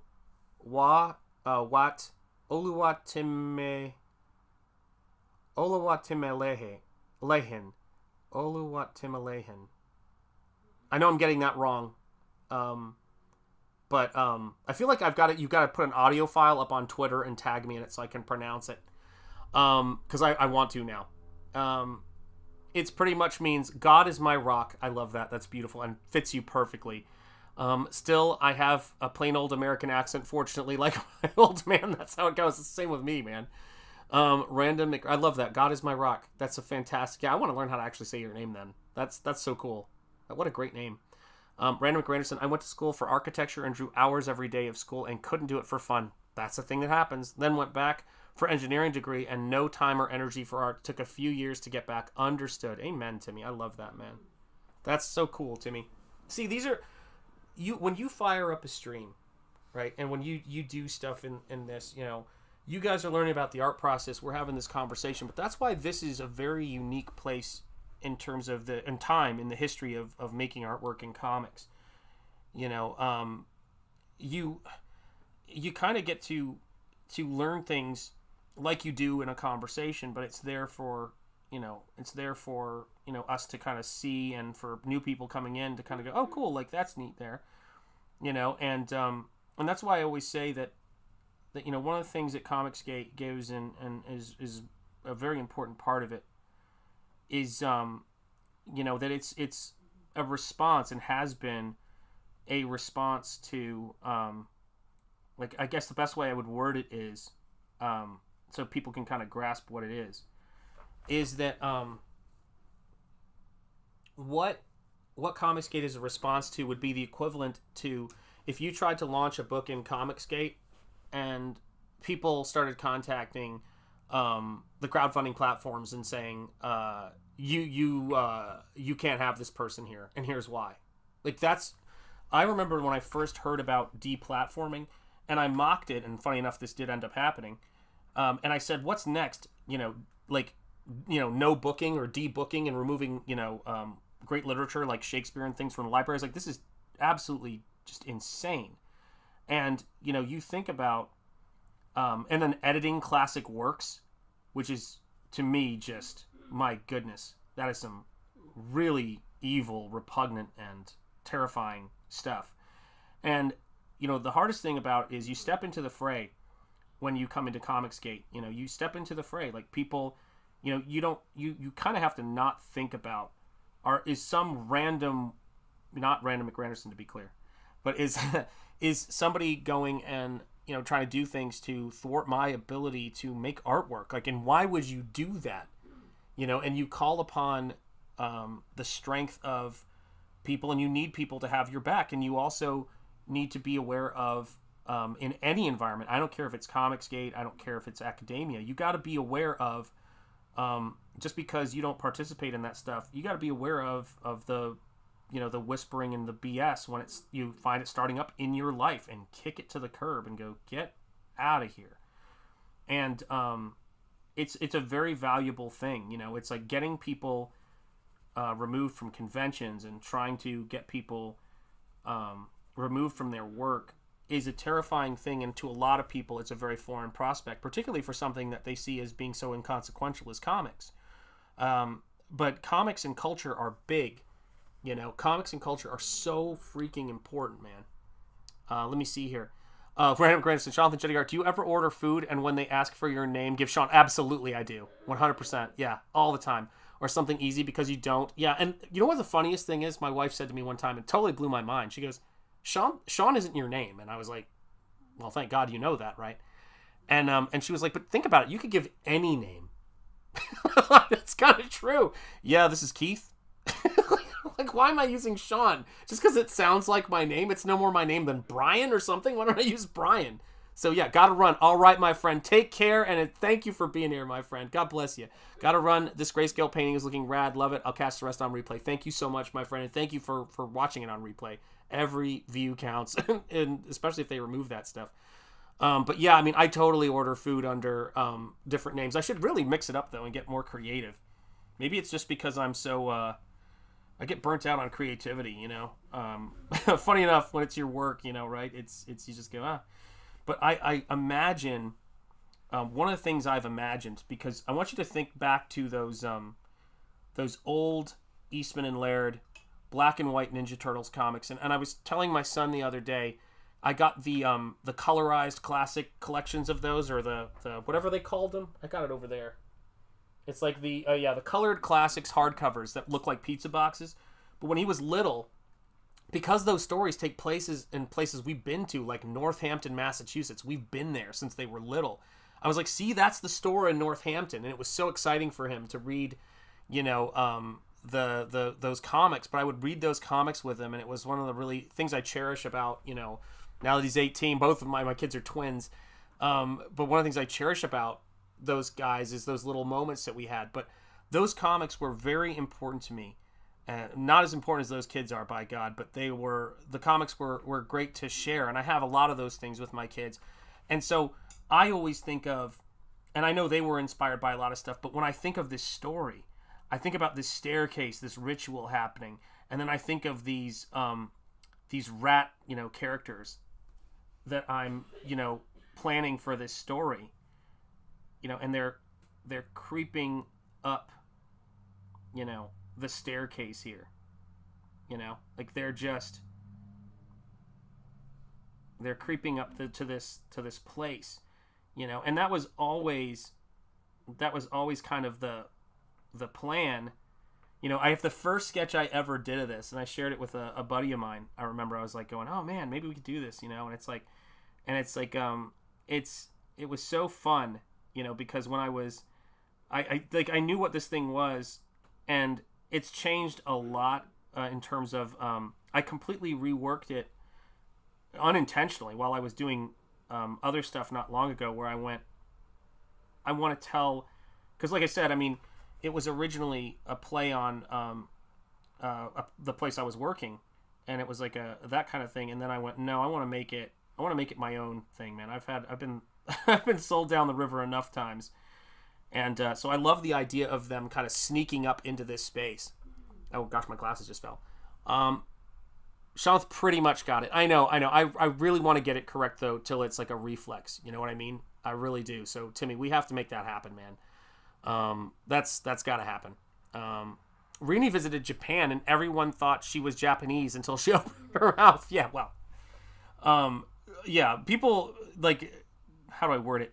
The American accent is it's who we are, right? It's we're American. It's like whatever else is going on, that's what we are, and I think we should, not only should we be proud of it, we should embrace it. And it's the same thing.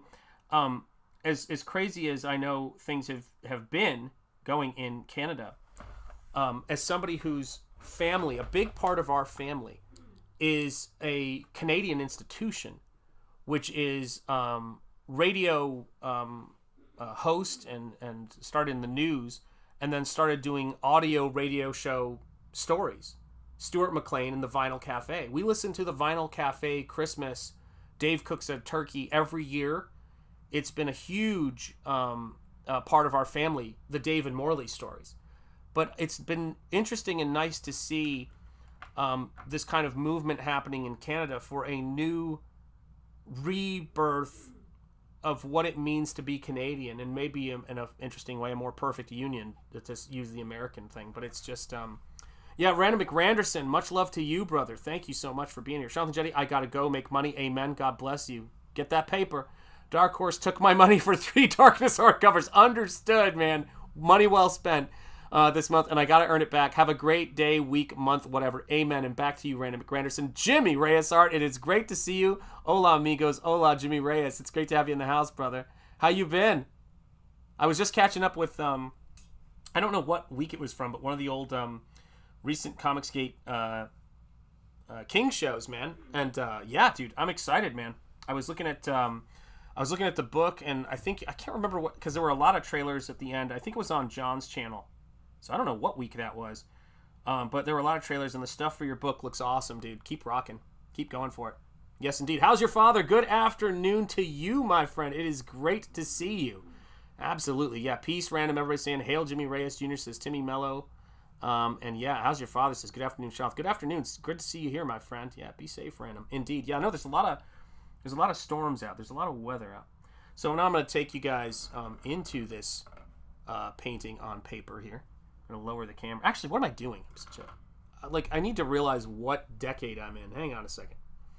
I sometimes forget that I can, if I can make this happen, here we go. I can zoom. Now let's see if I can make it actually work. So this is Razor Kind 2. This is it here. It should be working. Ah, there we go. So yes, I can zoom and pan. There we go. So this is me. Right now, one of the things I'm doing is I'm roughing in this character. And when I was coming up with these characters, one of the things that was a part of it from the beginning is there were 3 of them. I like that number, as any of you guys know, with my very special, beautiful mind. I love the number 3. My favorite number is 333. And I also am a big fan of 33. That's how many pages are. Nosfero is 33 pages, and there's so many other special things about that. And so yeah, lots of stuff there. But I wanted to have 3 of these characters, and I named them for the 3 Musketeers, because I always like to tie things I do to classic works of literature, and I love Alexandre Dumas's work. I think. Gosh, the Count of Monte Cristo. I could just go on and on about the brilliance of his work. I love the book The Man in the Iron Mask, And so I wanted to have, I imagine them, creeping up carefully and stealthily. There you go. Thank you so much, awesome one. Did you see my reaction? I saw that and smiled. Oh, man. Yeah. 32 and a half and a third will do for me. I can handle that. That's still good in my book, man. That's still good. Devil Flyer Momentum, how are you doing, my friend? I feel like it's been a long time no see. Maybe it's been recent, but it hasn't been frequent, so I'm glad to see you here, my friend. It's great to see you. How have you been? Let me know. Hail to you. Gosh, all sorts of great people coming in here. I love it. It really brightens the day, guys. I mean, I know Random on his way out was talking about buying the 3 of the Darkness hardcovers. Comics, I went to the post office today. I love shipping Nosfero to you guys. We're chipping away, and we've made a ton of progress in figuring out how to, for me, figuring out how to organize it so that it's a lot. It's a lot and not a lot of space in the house.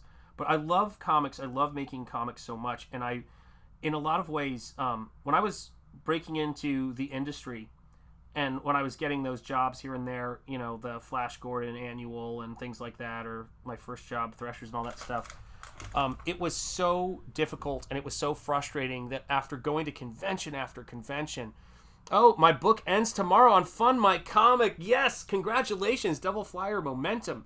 Holy cow, Devil Flyer Momentum. Admiral's here. Holy cow, gosh, I looked down for 1 second. Hail, Admiral. If he's so smart, why is his last name Dumbass? No, Admiral. Oh, jeez. Come on, fella. You guys are trying to put me in the hospital. Oh, my gosh. Oh, my gosh. Devil Flyer Momentum, drop the link for your campaign. Excuse me. Dang it, Admiral. I love you. You know that. Man, you guys are going to put me in the hospital. Oh, my Lord. Goodness gracious. But yes, drop it. I just modded you. So drop the link in the chat. I know, Admiral. I know you love it. I know you're laughing. I never doubt. Channel member, Admiral Wackass. True Blue. Love seeing you here, brother. My gosh. You guys come in like a wrecking ball sometimes. So there you guys go. Devil Flyer Momentum. Newly minted, newly modded. Dropping the link to his Fund My Comic campaign, guys. If you are looking to back a comic book, and you haven't, God bless, by the way, Random McRanderson, and the Dark Horse and the Darkness hardcovers have not robbed you of all of your money, and I know I'm in a similar spot from time to time. Please do support the spirit of independence and give the project a look, share it out, back it if you feel so inclined, my friends. There you go. Well done, Devil Flyer. Thank you so much. Yeah, everybody's saying hello to Timmy Mello, hello to Devil Flyer. Yeah, guys. And so, I mean, I know you guys know this, but one of the most fun things I've had happen in this space, and I do a lot of this stuff, and I think about it sometimes. It is what it is, because it's just how I am, and whatever. But it was such a blast. I never know what people think about these kinds of things and how it's going to go, but it was such a blast to reach out to those guys. They were really enthusiastic, and I did a redesign or a cleanup of their kind of logo that they had. And because I really do think it's important to step into the fray and create our own platforms, and I'm wishing them the best, man. I hope things are going really well for them over there. Yeah, the name throws them off. Laugh out loud. Can't have them think you're a genius when your name claims you're a dummy. You're absolutely right. It's the ultimate. It's the ultimate in manipulation. You know what I'm saying? Like that's totally what it is. It's totally what it is. It's like it's lowering expectations. That's what it's about, man. You guys are killing me with the emojis in the house. Yeah, look at you guys. Oh my Lord.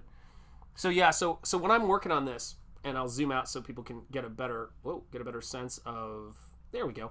Get a better sense of the space. but I'm always imagining, that kind of fun, stealthy, you know, creeping up into the space, and how this stuff comes together. And I was looking at my original, the costumes and the original aspect of this haven't changed very much, and in terms of like how it came together. But I was originally thinking I would try to do it in a more pen and ink kind of style, and I was thinking about, man, I'm going to work on this book. Maybe I'll collaborate with somebody on it or something like that. But it's just I know this may sound crazy, but it's way too much for me anyway, to add more variables into things, because I do have fairly clear ideas about like where I want to go with stories and tone, and I just think that it takes me a while to put together my own thoughts on it. Like the character, that one of the characters that is really important to this story, who actually is kind of the central character, almost like an April O'Neil kind of character, just sort of popped into my head recently, and I wasn't sure I was going to ever do anything with this. I was just like, what the heck am I even bothering to do this for? And because I have Nosfero and I had other things, and granted, I was also at that point, I was not foreseeing that I wasn't going to end my career as a college professor. That was the sort of madness of all of this kind of cultural insanity really changed a lot for me, and it made me realize I had to really I had to build things that were mine, that I owned, and take it seriously, and sort of make sure I if I build something that I have ownership of it, and that happens, I think, to a lot of us. Like, we have those experiences. Okay. Oh, great. I just looked up and saw this question, and hail, awesome one indeed. What type of paper is this on? Funny enough, one of my artist brothers, one of my friends, Will Podorf, I introduced him, one of my favorite students, great dude. I was always looking for an artist for him to find as a parent artist, because he has this comic book thing, man. He has his ideas are really amazingly independent and trippy. And I just want him to do a comic so bad.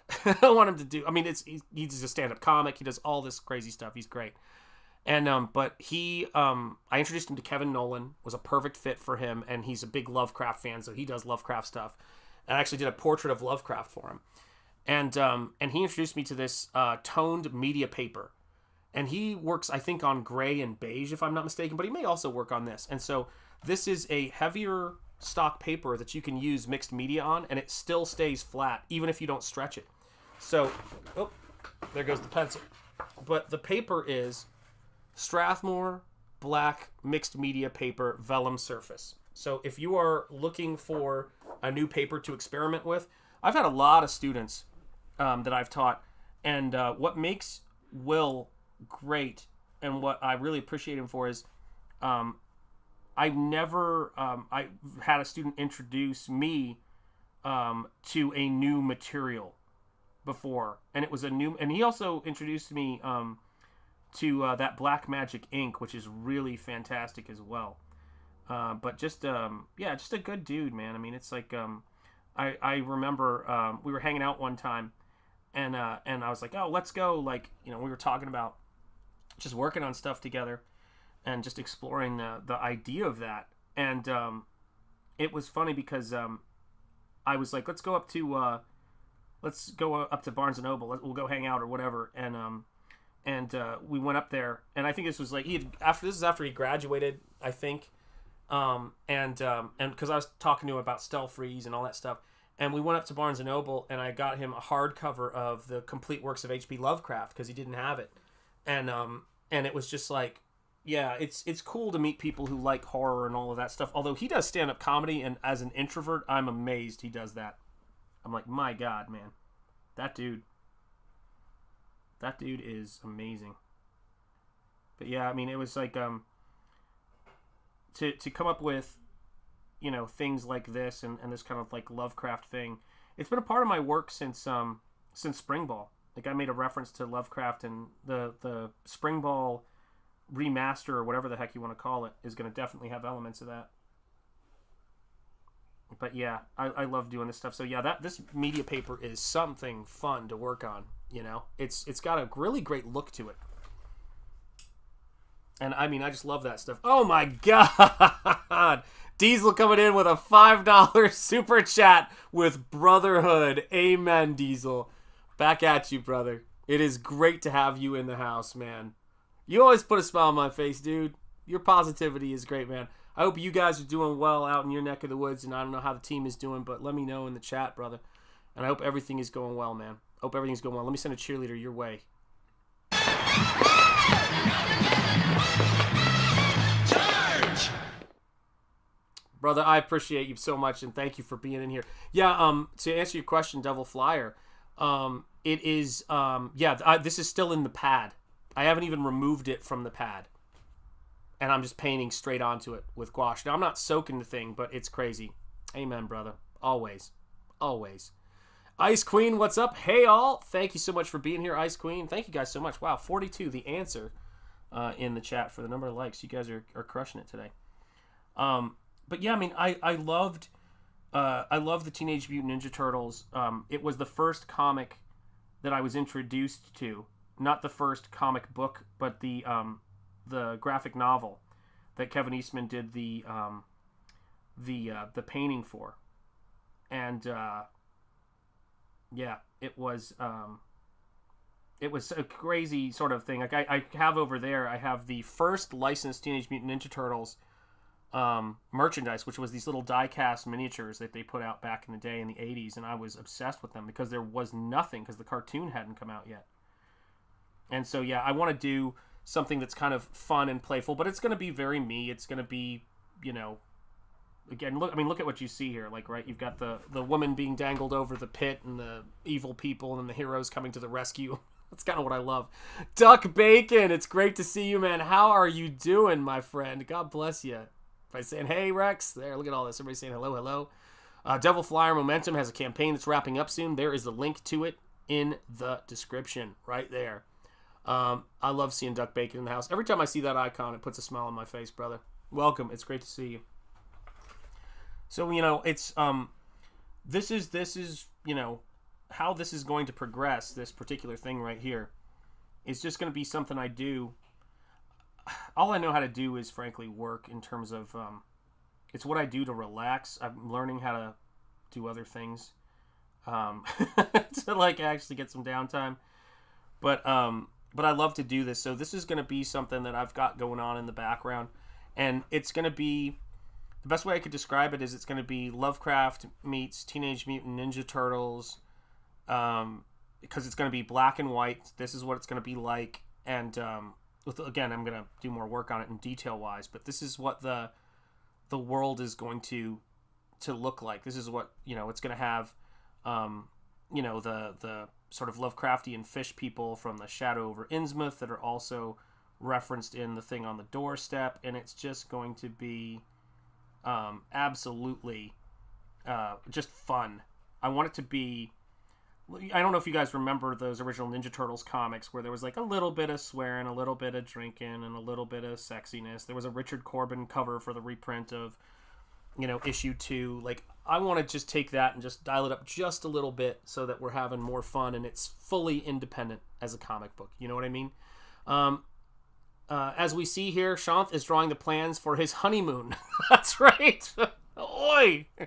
Yeah, it is. Yeah, Turtles rules. 100%, man. I'll tell you. Oh, there we go. Crack that back, guys. That's what it is. Crack pack backs and crack that back. That's how it goes. But somewhere around here, I have the original soft cover. But the other thing I have that I love that they released, I don't know where it is, but oh, actually, hang on a second. Is that it? Hang on a second. I'm gonna grab this. Why not? Let me see here. Hopefully nothing collapses on me. Just a little bit. Ah, there we go. Oh my gosh, hope I don't fall over. Ah, there we are.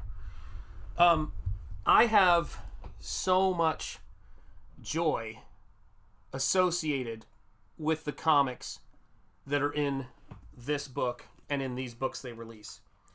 And you guys have seen Nosfero.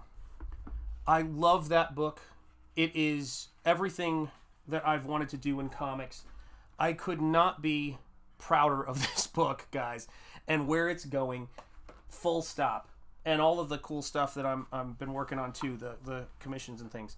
But there is something so pure about this. And welcome, our Luniverse. It is great to see you. But there's something so purely comic book about this. And Nosfero was inspired by another black and white comic book illustrated by Tim Vigil called Grips. So there's like a ton of inspiration from the black and white graphics duo shade era and you know, that whole aspect of comic book production that is so near and dear to me. And it took me a minute to realize that it wasn't about going for the aesthetics of that time or like the trying to do something that was just a pure throwback. It was about the attitude, going for the attitude of these comics. And I think that's what Nosfero is something I haven't really seen in for me personally in comics, which is to say it's a Hammer horror movie meets Fretta meets all of this stuff. But for heaven's sake, guys, like if you're like me and you grew up around this time period, you got to have some happy memories about, I mean, what they did in, this is something I was really conscious of when I was doing Nosfero. What they did in, 44 pages, they defeated the Shredder, they told the origin story. That's when comics got it done. Like, however long the second issue took, you had a complete story, and that first issue is almost was the basis in so many ways, and then some of the later books for the first movie, but it is perfect, man. And the layouts are pure. This isn't a movie, this isn't cinema, this is comics. And I love comics for their comic quality. You know, and I hope you guys can, you know, when you guys are getting Nosfero, I hope you can see, by the way, how cool of a layout is that, too? And I know these are all Frank Millerisms and Kevin Eastman, you know, doing the layouts of that stuff, but I don't, like, it's still its own thing. It's still so iconic, where you get Splinter's head telling the backstory, and then you get those ninjas all lined up, man. It is crazy. Yeah, Kang and his crew made the show so much fun. I will say this, man. That period is incredible. Then they introduce the characters, and everybody gets their, you know, their little tag there. So yeah, my idea for whenever this book, you know, happens, it may even be, I might even have it be a short story in my next art book. Like, there's a lot of things that I'm looking at right now. Now that the fulfillment is getting to its final stage, or I should say Nosfero is getting to its final stage. But guys, this is the stuff that is so fun. Yeah, those first two issues really are perfect comics front to back. Yep, the introduction of the Mousers, Baxter Stockman, and the Shredder are two incredible, named after Renaissance artists, and that is why. I want to see if I can find this. Hang on a second, guys. Let me see if I can find this and share it. Here, hold on. File, find, because I do have, I think, somewhere. Oh, there it is. Oh my God, that is so funny to look at now. Let me see if I can do this. If this fails miserably, I apologize. But, you know, it's bound to happen. Let me see here. I call this Adobe Workspace. It almost worked. Let me see here. Is that showing up? Yeah. This is the very first sketch I did when I was coming up with the idea. And it has changed a ton since this sketch. But this was the very first sketch I did. I penciled this out, and I was like, this is... I probably have that kicking around here somewhere. And I was like showing it to my friend. I was like saying, maybe we could do something with this, or maybe, you know, it could be something. And then it's like, it wasn't working for me. And I mean, granted, like, life changes. It was, you know, I moved on and started doing comics, right? And it was nuts. And then, as I started working on, let me see if I can find it. God, I have so much stuff in here. Good Lord. All my figure reference. Then I found, let me see if I can find this. Female model, Howl cover. Gosh, all this stuff I do for YouTubing, Battlebrick Road reference. Where the heck is it? Let me see if I can find it. God, I have so many files. I need to clear my desktop off. Where is it? Oh, here we go. Has this one been worked on? I don't think it has. Well, let's try this. All right. Hopefully this will work. So then, I worked on... Where is it? Yeah, Splinter, your turtles. Yeah, I love that. So then I came back to it and was like, I need to rework this whole thing. I think it was when I started watching Grim Life Collective. I came back to it and I was like, I want to do, you know, like a Sleepy Hollow, like northeastern town. I want it to be a period piece. And this was me coming back to the core idea I first came up with, you know, and I was like, what do I do with this? You know, and for temporary, it's not going to be the case. I put Nosfero's belt on them because I was like, I want to have some kind of placeholder on them. And so, yeah, this is their, it ties directly into the Dunwich horror. That was my first idea, man. Yeah, Teenage Mutant Ninja Possums, 100%. That's what they started out as, yeah. And so, yeah, this was the character that that really kind of made the story click, was my Edgar Allan Poe nods, and it finally made it work. And then this dog character that's been kind of affected by Wilbur Whateley's demise, which was, all this stuff was the core idea I started with. But instead he's kind of like, now he's this kind of, he's a legit mutant, and he is like, he's a mentor, but he's kind of like the dog thing from The Thing. Like, it's gone crazy places. So yeah, this is the stuff that comic books are made of. Like, this is what we do, guys, you know. And so yeah, so that was this idea that started, gosh, ages ago, when I was, you know, a couple of years into, maybe less, maybe 2 or 3 years into my college, full-time college teaching job, which was the last one, and the one I left when I came into this space. And I came up with the idea, and originally I was thinking of it as a way to help, this is like so funny, but a way to help promote the college. And I was just like, then at a certain point I was like going, when certain things, you know, transpired in terms of just you realize, like, oh man, I know I've talked to you guys about it before, but it's like, you know, your work being redistributed and all that other garbage. I was like, I need to create the stuff I create for me, and I need to watch my own ass, and because, you know, that's no one else is going to be doing that. And yeah, so I just kind of reconnected with it and went, no, this is my idea, and this is what I wanted to do with it, and this is like, that was ridiculous to think about, you know, giving it away and bending it into service of, you know, an institution. Like, it doesn't have my back. I was like, no thanks. And you know, it's very much tied to the stuff I loved as a kid, you know. It's like, it's the thing that I've wanted to explore. And so now that I've kind of created this little, there we go, there's this character, this sort of Lovecraft in the space, I was like, let's do this. Let me see here. Oh gosh, why am I not? Okay, there it goes. Have you heard they're trying to make it illegal for cows to burp? Oh my god, that's terrifying. And further proof of the horror. Yeah, the turtles. Asians. We are Asians. I thought we were Italian, Splinter. You're turtles. Yes. It's very confusing. Naming of kids can be, as I know, can be very confusing. Timmy and I know this. But yeah, man, it's like, how do I put it? There's a quality in a lot of teachers, my wife and I both have this, which is you want to be generous, you want to help people, you want to, you know, do all of these things, but you can't really operate under the assumption,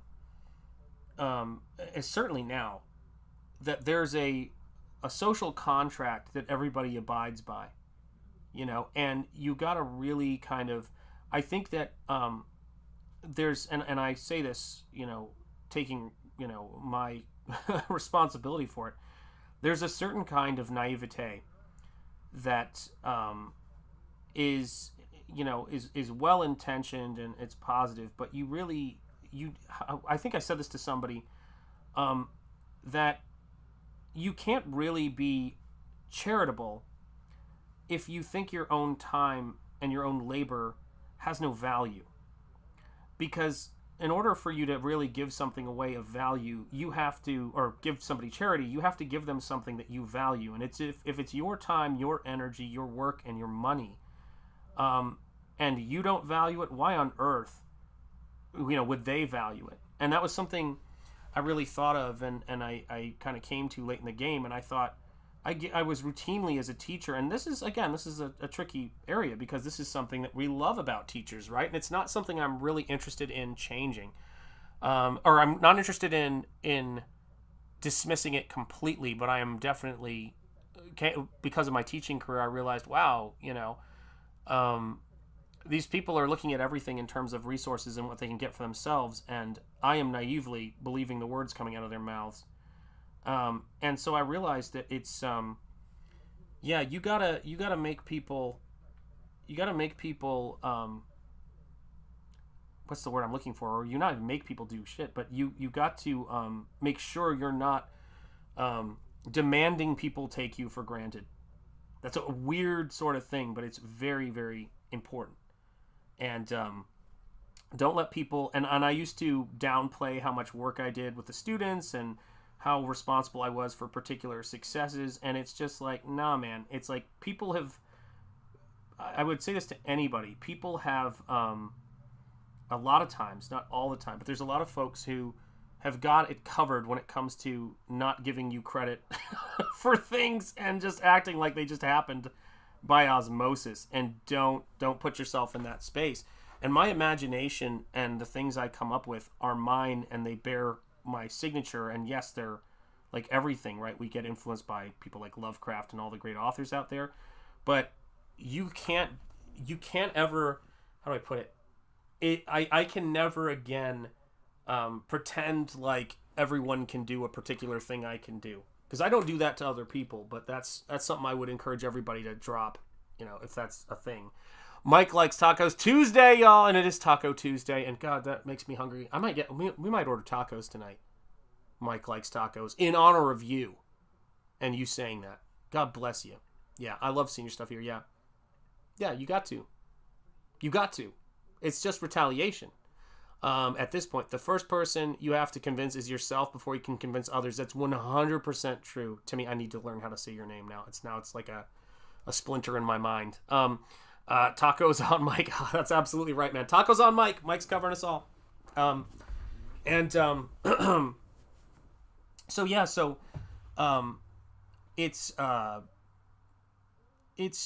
not people's responsibility. And artists, I think, sometimes have a history of being, frankly, naive about this kind of stuff. But it's nobody's responsibility to advocate for you but yourself. And you, how do I put it? Never waste your time advocating. How do I put this? Because I don't even like that. That's like such a crap thing, because I don't do that. That's not how I live. I don't like the idea of using the terms wasting your time, and I don't like. It's hard for me to find the language of what I want to say, because I want it to be what I actually think, as opposed to the kind of cliches of response that tumble out, when we turn our brains off and we're on autopilot. If you have excellence in a particular area, and that's something that has been objectively visible, you can't give any quarter to somebody who wants to pretend that you're not on the level that you are, both in terms of skill and artistry. That goes for if you're a plumber, that goes for if you're an electrician, that goes for if you're anything. You have to make objective reality. I put in the time. I work my tail off. I do this, I do that. If you do those things, the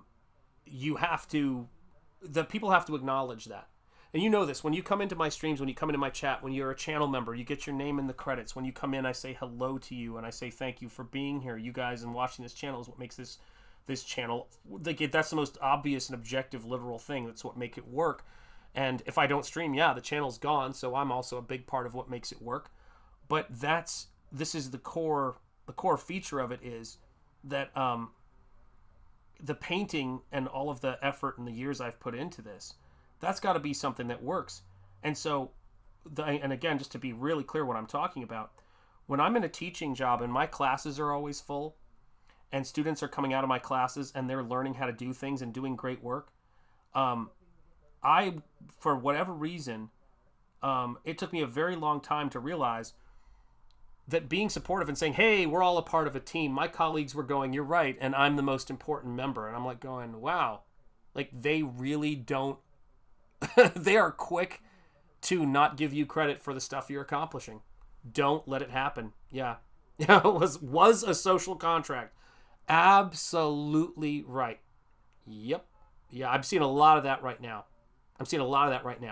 But there were kids who were faster than me. There were kids who read better. There were kids who got better grades when I was in school. And that used to be objective reality. And from the time I was a kid, when it was not even a thing, that I wasn't in art school, I wasn't, taking art classes even, I was doing this on my own, people would see me drawing and they would go, wow, you can really draw well. That's a fact. People would say, man, you're always so positive, Shanth. I really appreciate that. It's like, these aren't new things, right? So when you're in an environment and you say, hey, for my family's welfare, for my family's well-being, I would really appreciate this opportunity that I have demonstrated my ability to do in academia. Those would be things like term appointments or, frankly, full-time positions. And you look at that stuff, and I did finally, funny enough, I did finally get one, and I learned quite a bit about, like a lot of things. But those things, to me, are very objective. Like, you want to see the people who are the best. MMA or boxing is a great example. You want to see the best athlete win. You don't want somebody to get knocked out and be declared the winner of a boxing contest. And that is what I cannot be a part of. And, for me, my stuff is good. I work hard. I've worked professionally. There's that evidence is all there. Like, that's a part of it. I'm not interested in arguing with my resume, but because it's so stupid. But my whole thing about this stuff is that people have got to know I've got skills. And if they feel insecure that I have skills, then I don't need to be around them. I'm not saying I'm a freaking genius, but I am saying I'm better than most. That's the weirdest thing in the world to me to have to say. It feels cravenly self-indulgent to say that. But what I've, funny enough, learned, and this is something I was talking about with my wife today, and stop me if you've heard this one because it's so bizarre, is that if I just sit back, work hard, and do great work, and I don't say that, I've found myself on the receiving end of people thinking, well, he thinks that. So it's actually almost better and safer, I've found, in this world, to be the obnoxious person they're thinking you are anyway when you're just being nice. It's like, it's such a laughable, and I'm not, like, I can't ever be a part of that on any real level. But at this point, it's kind of like you say to somebody, hey, man, good job. And they're like, what are you after? It's just like, fucking hell, man. I know you guys know what I mean, yeah. Without objectivity, everything is sinking sand, yes. And Ayn Rand, indeed, has got a handle on that. But you guys know what I mean? It's really weird. Like, when I get something at a restaurant and it's good, I say compliments to the chef. When somebody goes out of their way to take time, like a doctor will call my wife back and say, just wanted to check, I know you missed my phone call, but I just wanted to make sure you knew, the results of your tests and that you're okay. And, like, that's stuff that I notice and I appreciate, right? And it's important stuff to do. But I've been living in a world, and I still see this going on, where people are like going, well, what did George Lucas really have to do with Star Wars? Most everything. Because if you take him away from that equation, it's gone. It can survive with him still in there. A lot of different directors, a lot of different special effects people, a lot of different editors, and it's still making money. all the way through the prequels. I know this hurts people's souls, but it was successful, right? Merch was selling. You take George away like so many geniuses thought, and it doesn't work. You take the J.R.R. Tolkien away from Lord of the Rings, and it doesn't work. You take whatever the Kevin Eastman, Peter Laird is away, that team from Teenage Mutant Ninja Turtles, it's not the same thing. Do you guys get what I mean? And hail, Admiral. Hail, John. It is great to see you, my friend. How you doing? And when I sit down and I'm doing, in the Comicsgate space, when I sit down and I'm doing intros, whether it's for Comicsgate Kings or CG Team or creators intros like Graham's or anything else like that, I'm bringing talent and skill and imagination to it. Like, those things just didn't, like, they weren't there and I just did them. Like, those were ideas and things I had. I contribute. And to me, that's what I think is important about this space. You know, because when that stuff, I remember when I did Graham's intro way back when, and Ethan goes, that intro was by Shanth Enjeti and blah, blah. And I'm like going, right on. I love hearing that stuff, you know, because it's people, this is the thing about academia that really burned me out. And it still burns me out when I see it anywhere. Is when people forgot where stuff came from. Because I'm never forgetting where stuff came from. Ever. You know? And it, again, you know, you guys are talking about social contract. It's like, yeah, don't forget where stuff came from. Don't forget the sacrifices that folks made for this space to make it a place where, you know, we can go and we can crowdfund comics. I know it's easy to get caught up in, you know, just cynicism and negativity, but you know, at the same time, it's also easy to course correct and change things and change your thinking. And I think that if there's one thing that I've been thinking about before I started the stream, which is of course like why I tell the stories I do, why I do the things I do, is a lot of this stuff is about perspective and the perspective you take. And people will try to change your perspective all the damn time. That's just a part of life. Like it is, and sometimes it's for the better, sometimes it's not. But just, you know, if you keep yourself centered and realize that everything that's going on outside of around you, and yeah, if you have some faith, if you have some connection to something, it's can be life-saving. But never to think for a minute that you are required to deny, you know, how do I put this? People don't have to agree with you, but you don't have to take their perception. And if you're wrong, and if the things you're doing are off or whatever else, in an objective, reasonable objective reality, that stuff will more or less bear itself out. And if they're wrong, it'll be the same thing. But hopefully, you can transcend all that right and wrong, back and forth crap. And great people can come together and make great things and make spaces that people want to be in and are envious of. And that's the shit I love, you know? Always consider the source. Right on. So, yeah, I mean, that was one of the big things in academia for me, man. Yeah, real Sean Crummell, though. Great to see you, man. Been busy with real life. Nonsense. I've missed seeing you paint, sir. Thank you so much, Sean, for those kind words. And, John, thank you for being here. Yeah, George Michael told us you got to have faith. Indeed, he did. Timmy Mello, that's kind of how the world is. Everything, even as simple as a compliment, is met with a contested response, expecting something attached back at you. That's what so many people are like. And I got to tell you guys, I get so tired of it, and I'm burnt out on it right now. And I go, just in general, like I'm like, no, I'm not having it. And so, but, you know, to the point, you know, that I'm making right there, which is, you know, and if you've got Nosfero and you've read my wife's incredible intro, you know at least the most articulate way it's ever been put. I've been through tougher things. I'm sure I will go through tougher things in the future. One thing I can say for absolute certain is I painted my way out of very difficult situations when I was coming up. I held on to my art, and somehow, thank God, maybe when I wasn't holding on to my faith, God was holding on to me. But, and I really do believe that I got through all of that stuff to be able to be in this space. And nothing's going to break me, man.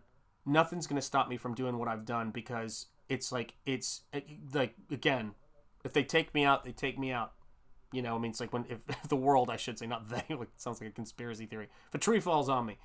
But my spirit, I have the understanding that my spirit is strong through the things I've been through, and I'm going to make artwork, and I'm not interested in, I'm not interested in being denied what I'm doing, because I've always said that the goal of learning these skills is to make artwork that is unassailably competent and solid. And I know this stuff is solid and good. I know what the skills are.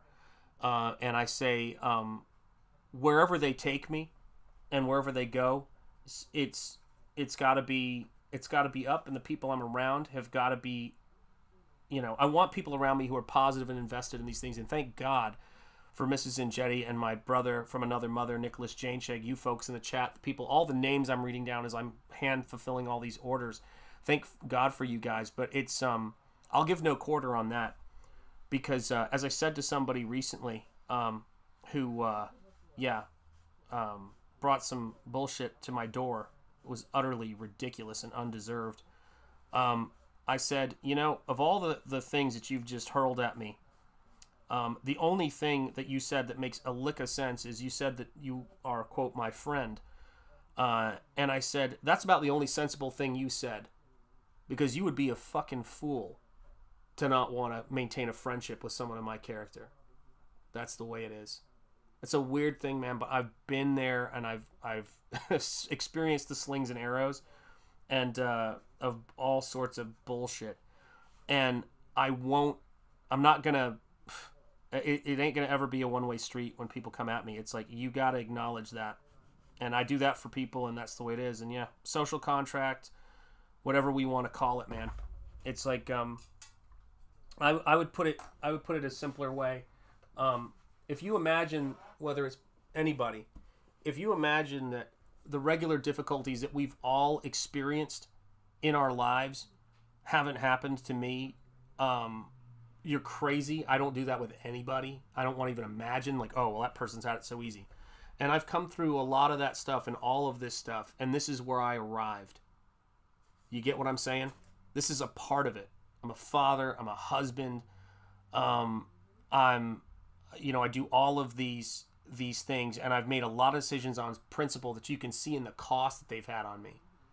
And so when people come to me with nonsense, I mean, again, these are the perks of age. I'm not going to have it. I put like money into making quality, the print quality of the book good, so I'd feel good about it. These are things I do because there's a lot of that stuff is really important to me, and I take time to make sure I got everybody's name who's a channel member in the credits, because you guys are important. The stuff we're doing here is really important. Going to the comic shop, Wade Sane, the guy who ran the comic book American Collectors Exchange in Chattanooga, Tennessee, was important to me. He listened to me. He showed me comics, Yeah, these are it's for your anniversary mark. Yeah, Sean's anniversary mark. You're right. It's like I'm not interested in I'm such an, like, I'm very appreciative of the things that people do, and I want to be around people who are appreciative of the work I do and the things that I do. And I don't demand it if they don't, like, I mean, I demand it if people are going to be around me. But if people are like, no, I don't see it, man, peace. I'm like, cool. There is the door. Thank you. And because it's a weird thing. It's not how I conduct myself. It's not. And no one's going to make me do that. I mean, I've written fan letters to people. Frankly, just encouragement letters to random people, strangers, because I sometimes think, what if nobody has told this person, hey, I care, like, I'm not saying, it's so weird, because maybe it is weird, but those are the things that I do when I'm going about things. And the big joke with people who have my Myers-Briggs type INFJs apparently, is that the quickest way to get to our bad side is to question our motivation for why we do things, because we tend to be very, it's a weird thing to say aloud, but we tend to be very altruistic, and we tend to try to bring positivity to people. And it's something that I really, like I said, and we also aren't pushovers either, but it's I've given it a lot of thought, and I just go, no, I what is that expression? The golden rule is, do unto others as you would have done unto you. But I also would say, treat yourself how you would treat other people. Give yourself the deference, the support, and the positivity that you try to share out with other people. because that's when I think it really, that's when I think you really understand what you're giving away and what you're sharing. Do you get what I mean? You really get your generosity when you experience what you're giving away. It's essential. And it's very rewarding. It doesn't make it any less rewarding. That's when you know you're doing it. And one of the things I think is I pride myself on is that when people support me and give things to me, I appreciate it. I always appreciate it. You will never give me an opportunity and feel like it wasn't, and it won't be appreciated ever. It's like, and I mean, I tell my wife sometimes, I thank her for things that she did 3 years ago, and she's like, what? I call up, old teachers, high school teachers. Yeah, INT, that's another type I hang out with, man. That's another type I rock with. Absolutely right, yeah. John, how have you been? Julie wants to know. Doing all right? And yourself. Shanth Enjeti Art. Your stuff is always, oh, jeez, thank you, Sean Crummel. Stuff is always humbling, especially as I'm a weird cartoonist. Your stuff always leaves me dazed. Also, humility in your expressed talent is so appreciated. Thank you so much, Sean. Yeah, I mean, it's a wild thing because, I love, this is the stuff I make and I get to share, but I am so appreciative and I love the work that I get to experience that other people create and the enthusiasm and the support. It's a wild thing, and I'm so incredibly appreciative of you guys, and I'm appreciative of you guys being here, man.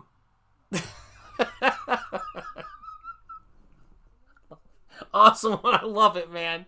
I love it. But it's like people will say to me, wow, your stuff, you paint this, blah blah.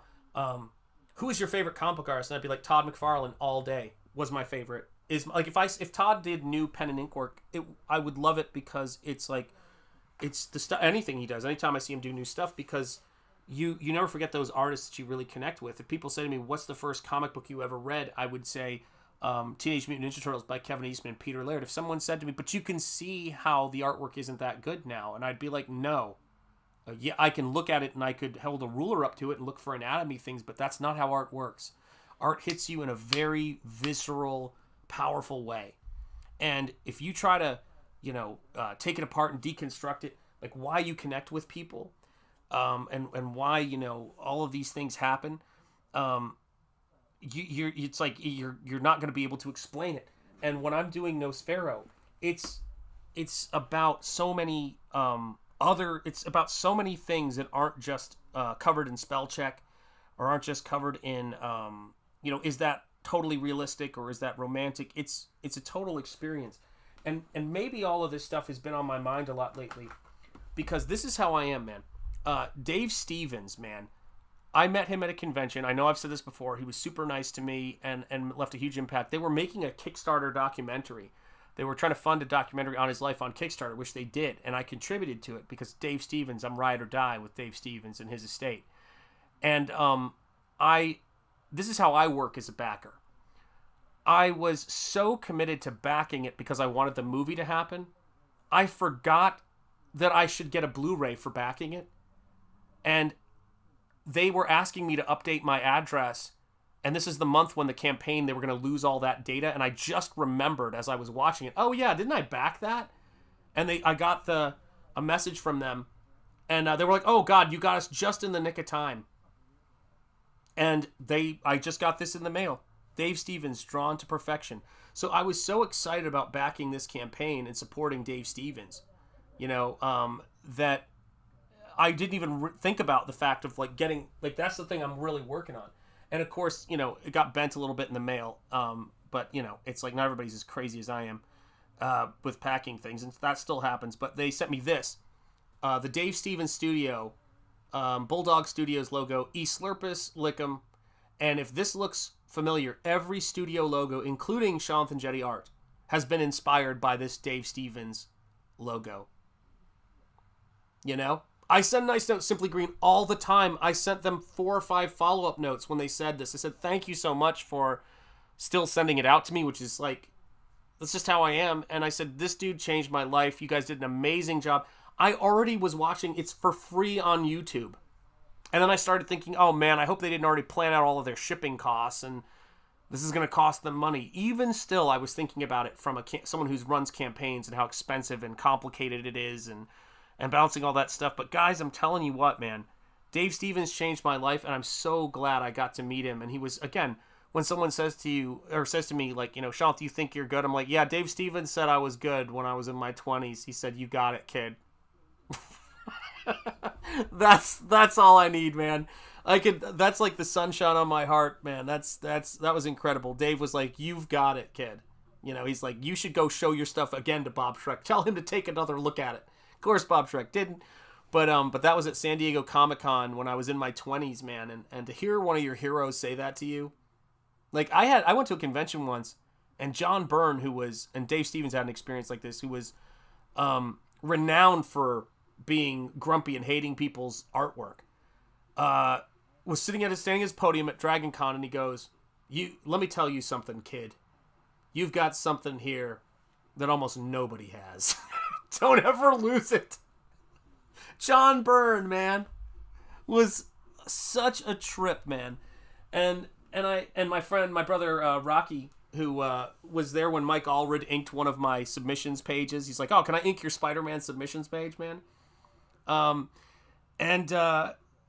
So these things, and outside of doing the job with Len Wein, and I don't know if I've told you guys this story, but the Alien Worlds comics by Dave Stevens, or that Dave Stevens drew stories in, they were going to do a relaunch of this. I don't know whatever happened. I never heard back from him, but Thomas Jane saw my work and offered me a short story in there by Bruce Jones, and I did, I think, 4 or 5 pages of it, but then I don't know what happened. Like, we lost touch. I don't know if it ever came out, but Thomas Jane was friends with Dave Stevens, and he's in the documentary. So, guys, like, it's Comicsgate was where this was meant to happen, but, I've been working in concept design for video games and all of that stuff. Of course it does. Awesome one. Yeah. Dave Stevens, Betty Page WoW poster is incredible. Dave Stevens is just a genius. I mean, you guys know this, but that's the poster Dave Stevens painted for the movie The Rocketeer. I keep that with me. It's because those are my 2 influences. I've got my Todd McFarlane, Dave Stevens, and then my Batman 1989. Whoa, that was crazy. McFarlane Batmobile up there, because I can't be affording all that sideshow stuff outside of that Hulk. But all of my influences, and right over here, I've got Spawn over there. But again, guys, what am I doing? The original Mirage Teenage Mutant Ninja Turtle by NECA Raphael. I've got the Shredder over there. I've got the recently released Dave Stevens comic book version of The Rocketeer and Betty, Nosferatu, Dracula, Spawn, a Frank Frazetta statue, Godzilla, Kong, all of that stuff. Speaking of Tim Vigil, bought a original drawing of his online. Huge artistic influence on me that I keep right next to me here. So yeah, all of this stuff feeds into the things that I'm doing, man. All of this stuff feeds into it, man. It's, Rocky versus Shanth backgrounds. It's like a comparison of opposites. It absolutely is, dude. Yeah, he's like the pro YouTuber with his background. I'm like the freaking crazy mad scientist with all the stuff I've got. But it's a wild thing, because if you love this stuff and you live this stuff, sharing fantasy storytelling and the kind of, like, what is Rocketeer ultimately about? Rocketeer for me, and I love Rocketeer. It's about Dave and Brink Stevens' short marriage and relationship and all that stuff on some levels. It's about Betty Page, about Rocketeer, but it's just, in a lot of ways, it's just like a melange of all of Dave Stevens' influences and him just having to have a good time. Nosfero's a little bit more than that, but it's, and not to say, you have to, people have to respect Rocketeer and what he accomplished. It is like, you can't compare yourself to that. You can't compare yourself to anything to that until it's hit that level. But Nosfero, in terms of its aspirations, is very much, and I thank Gen X Catholic for actually saying this, it is very much my Rocketeer. It's a study in tone and a study in the way I feel about relationships, which is a little bit different than Dave Stevens.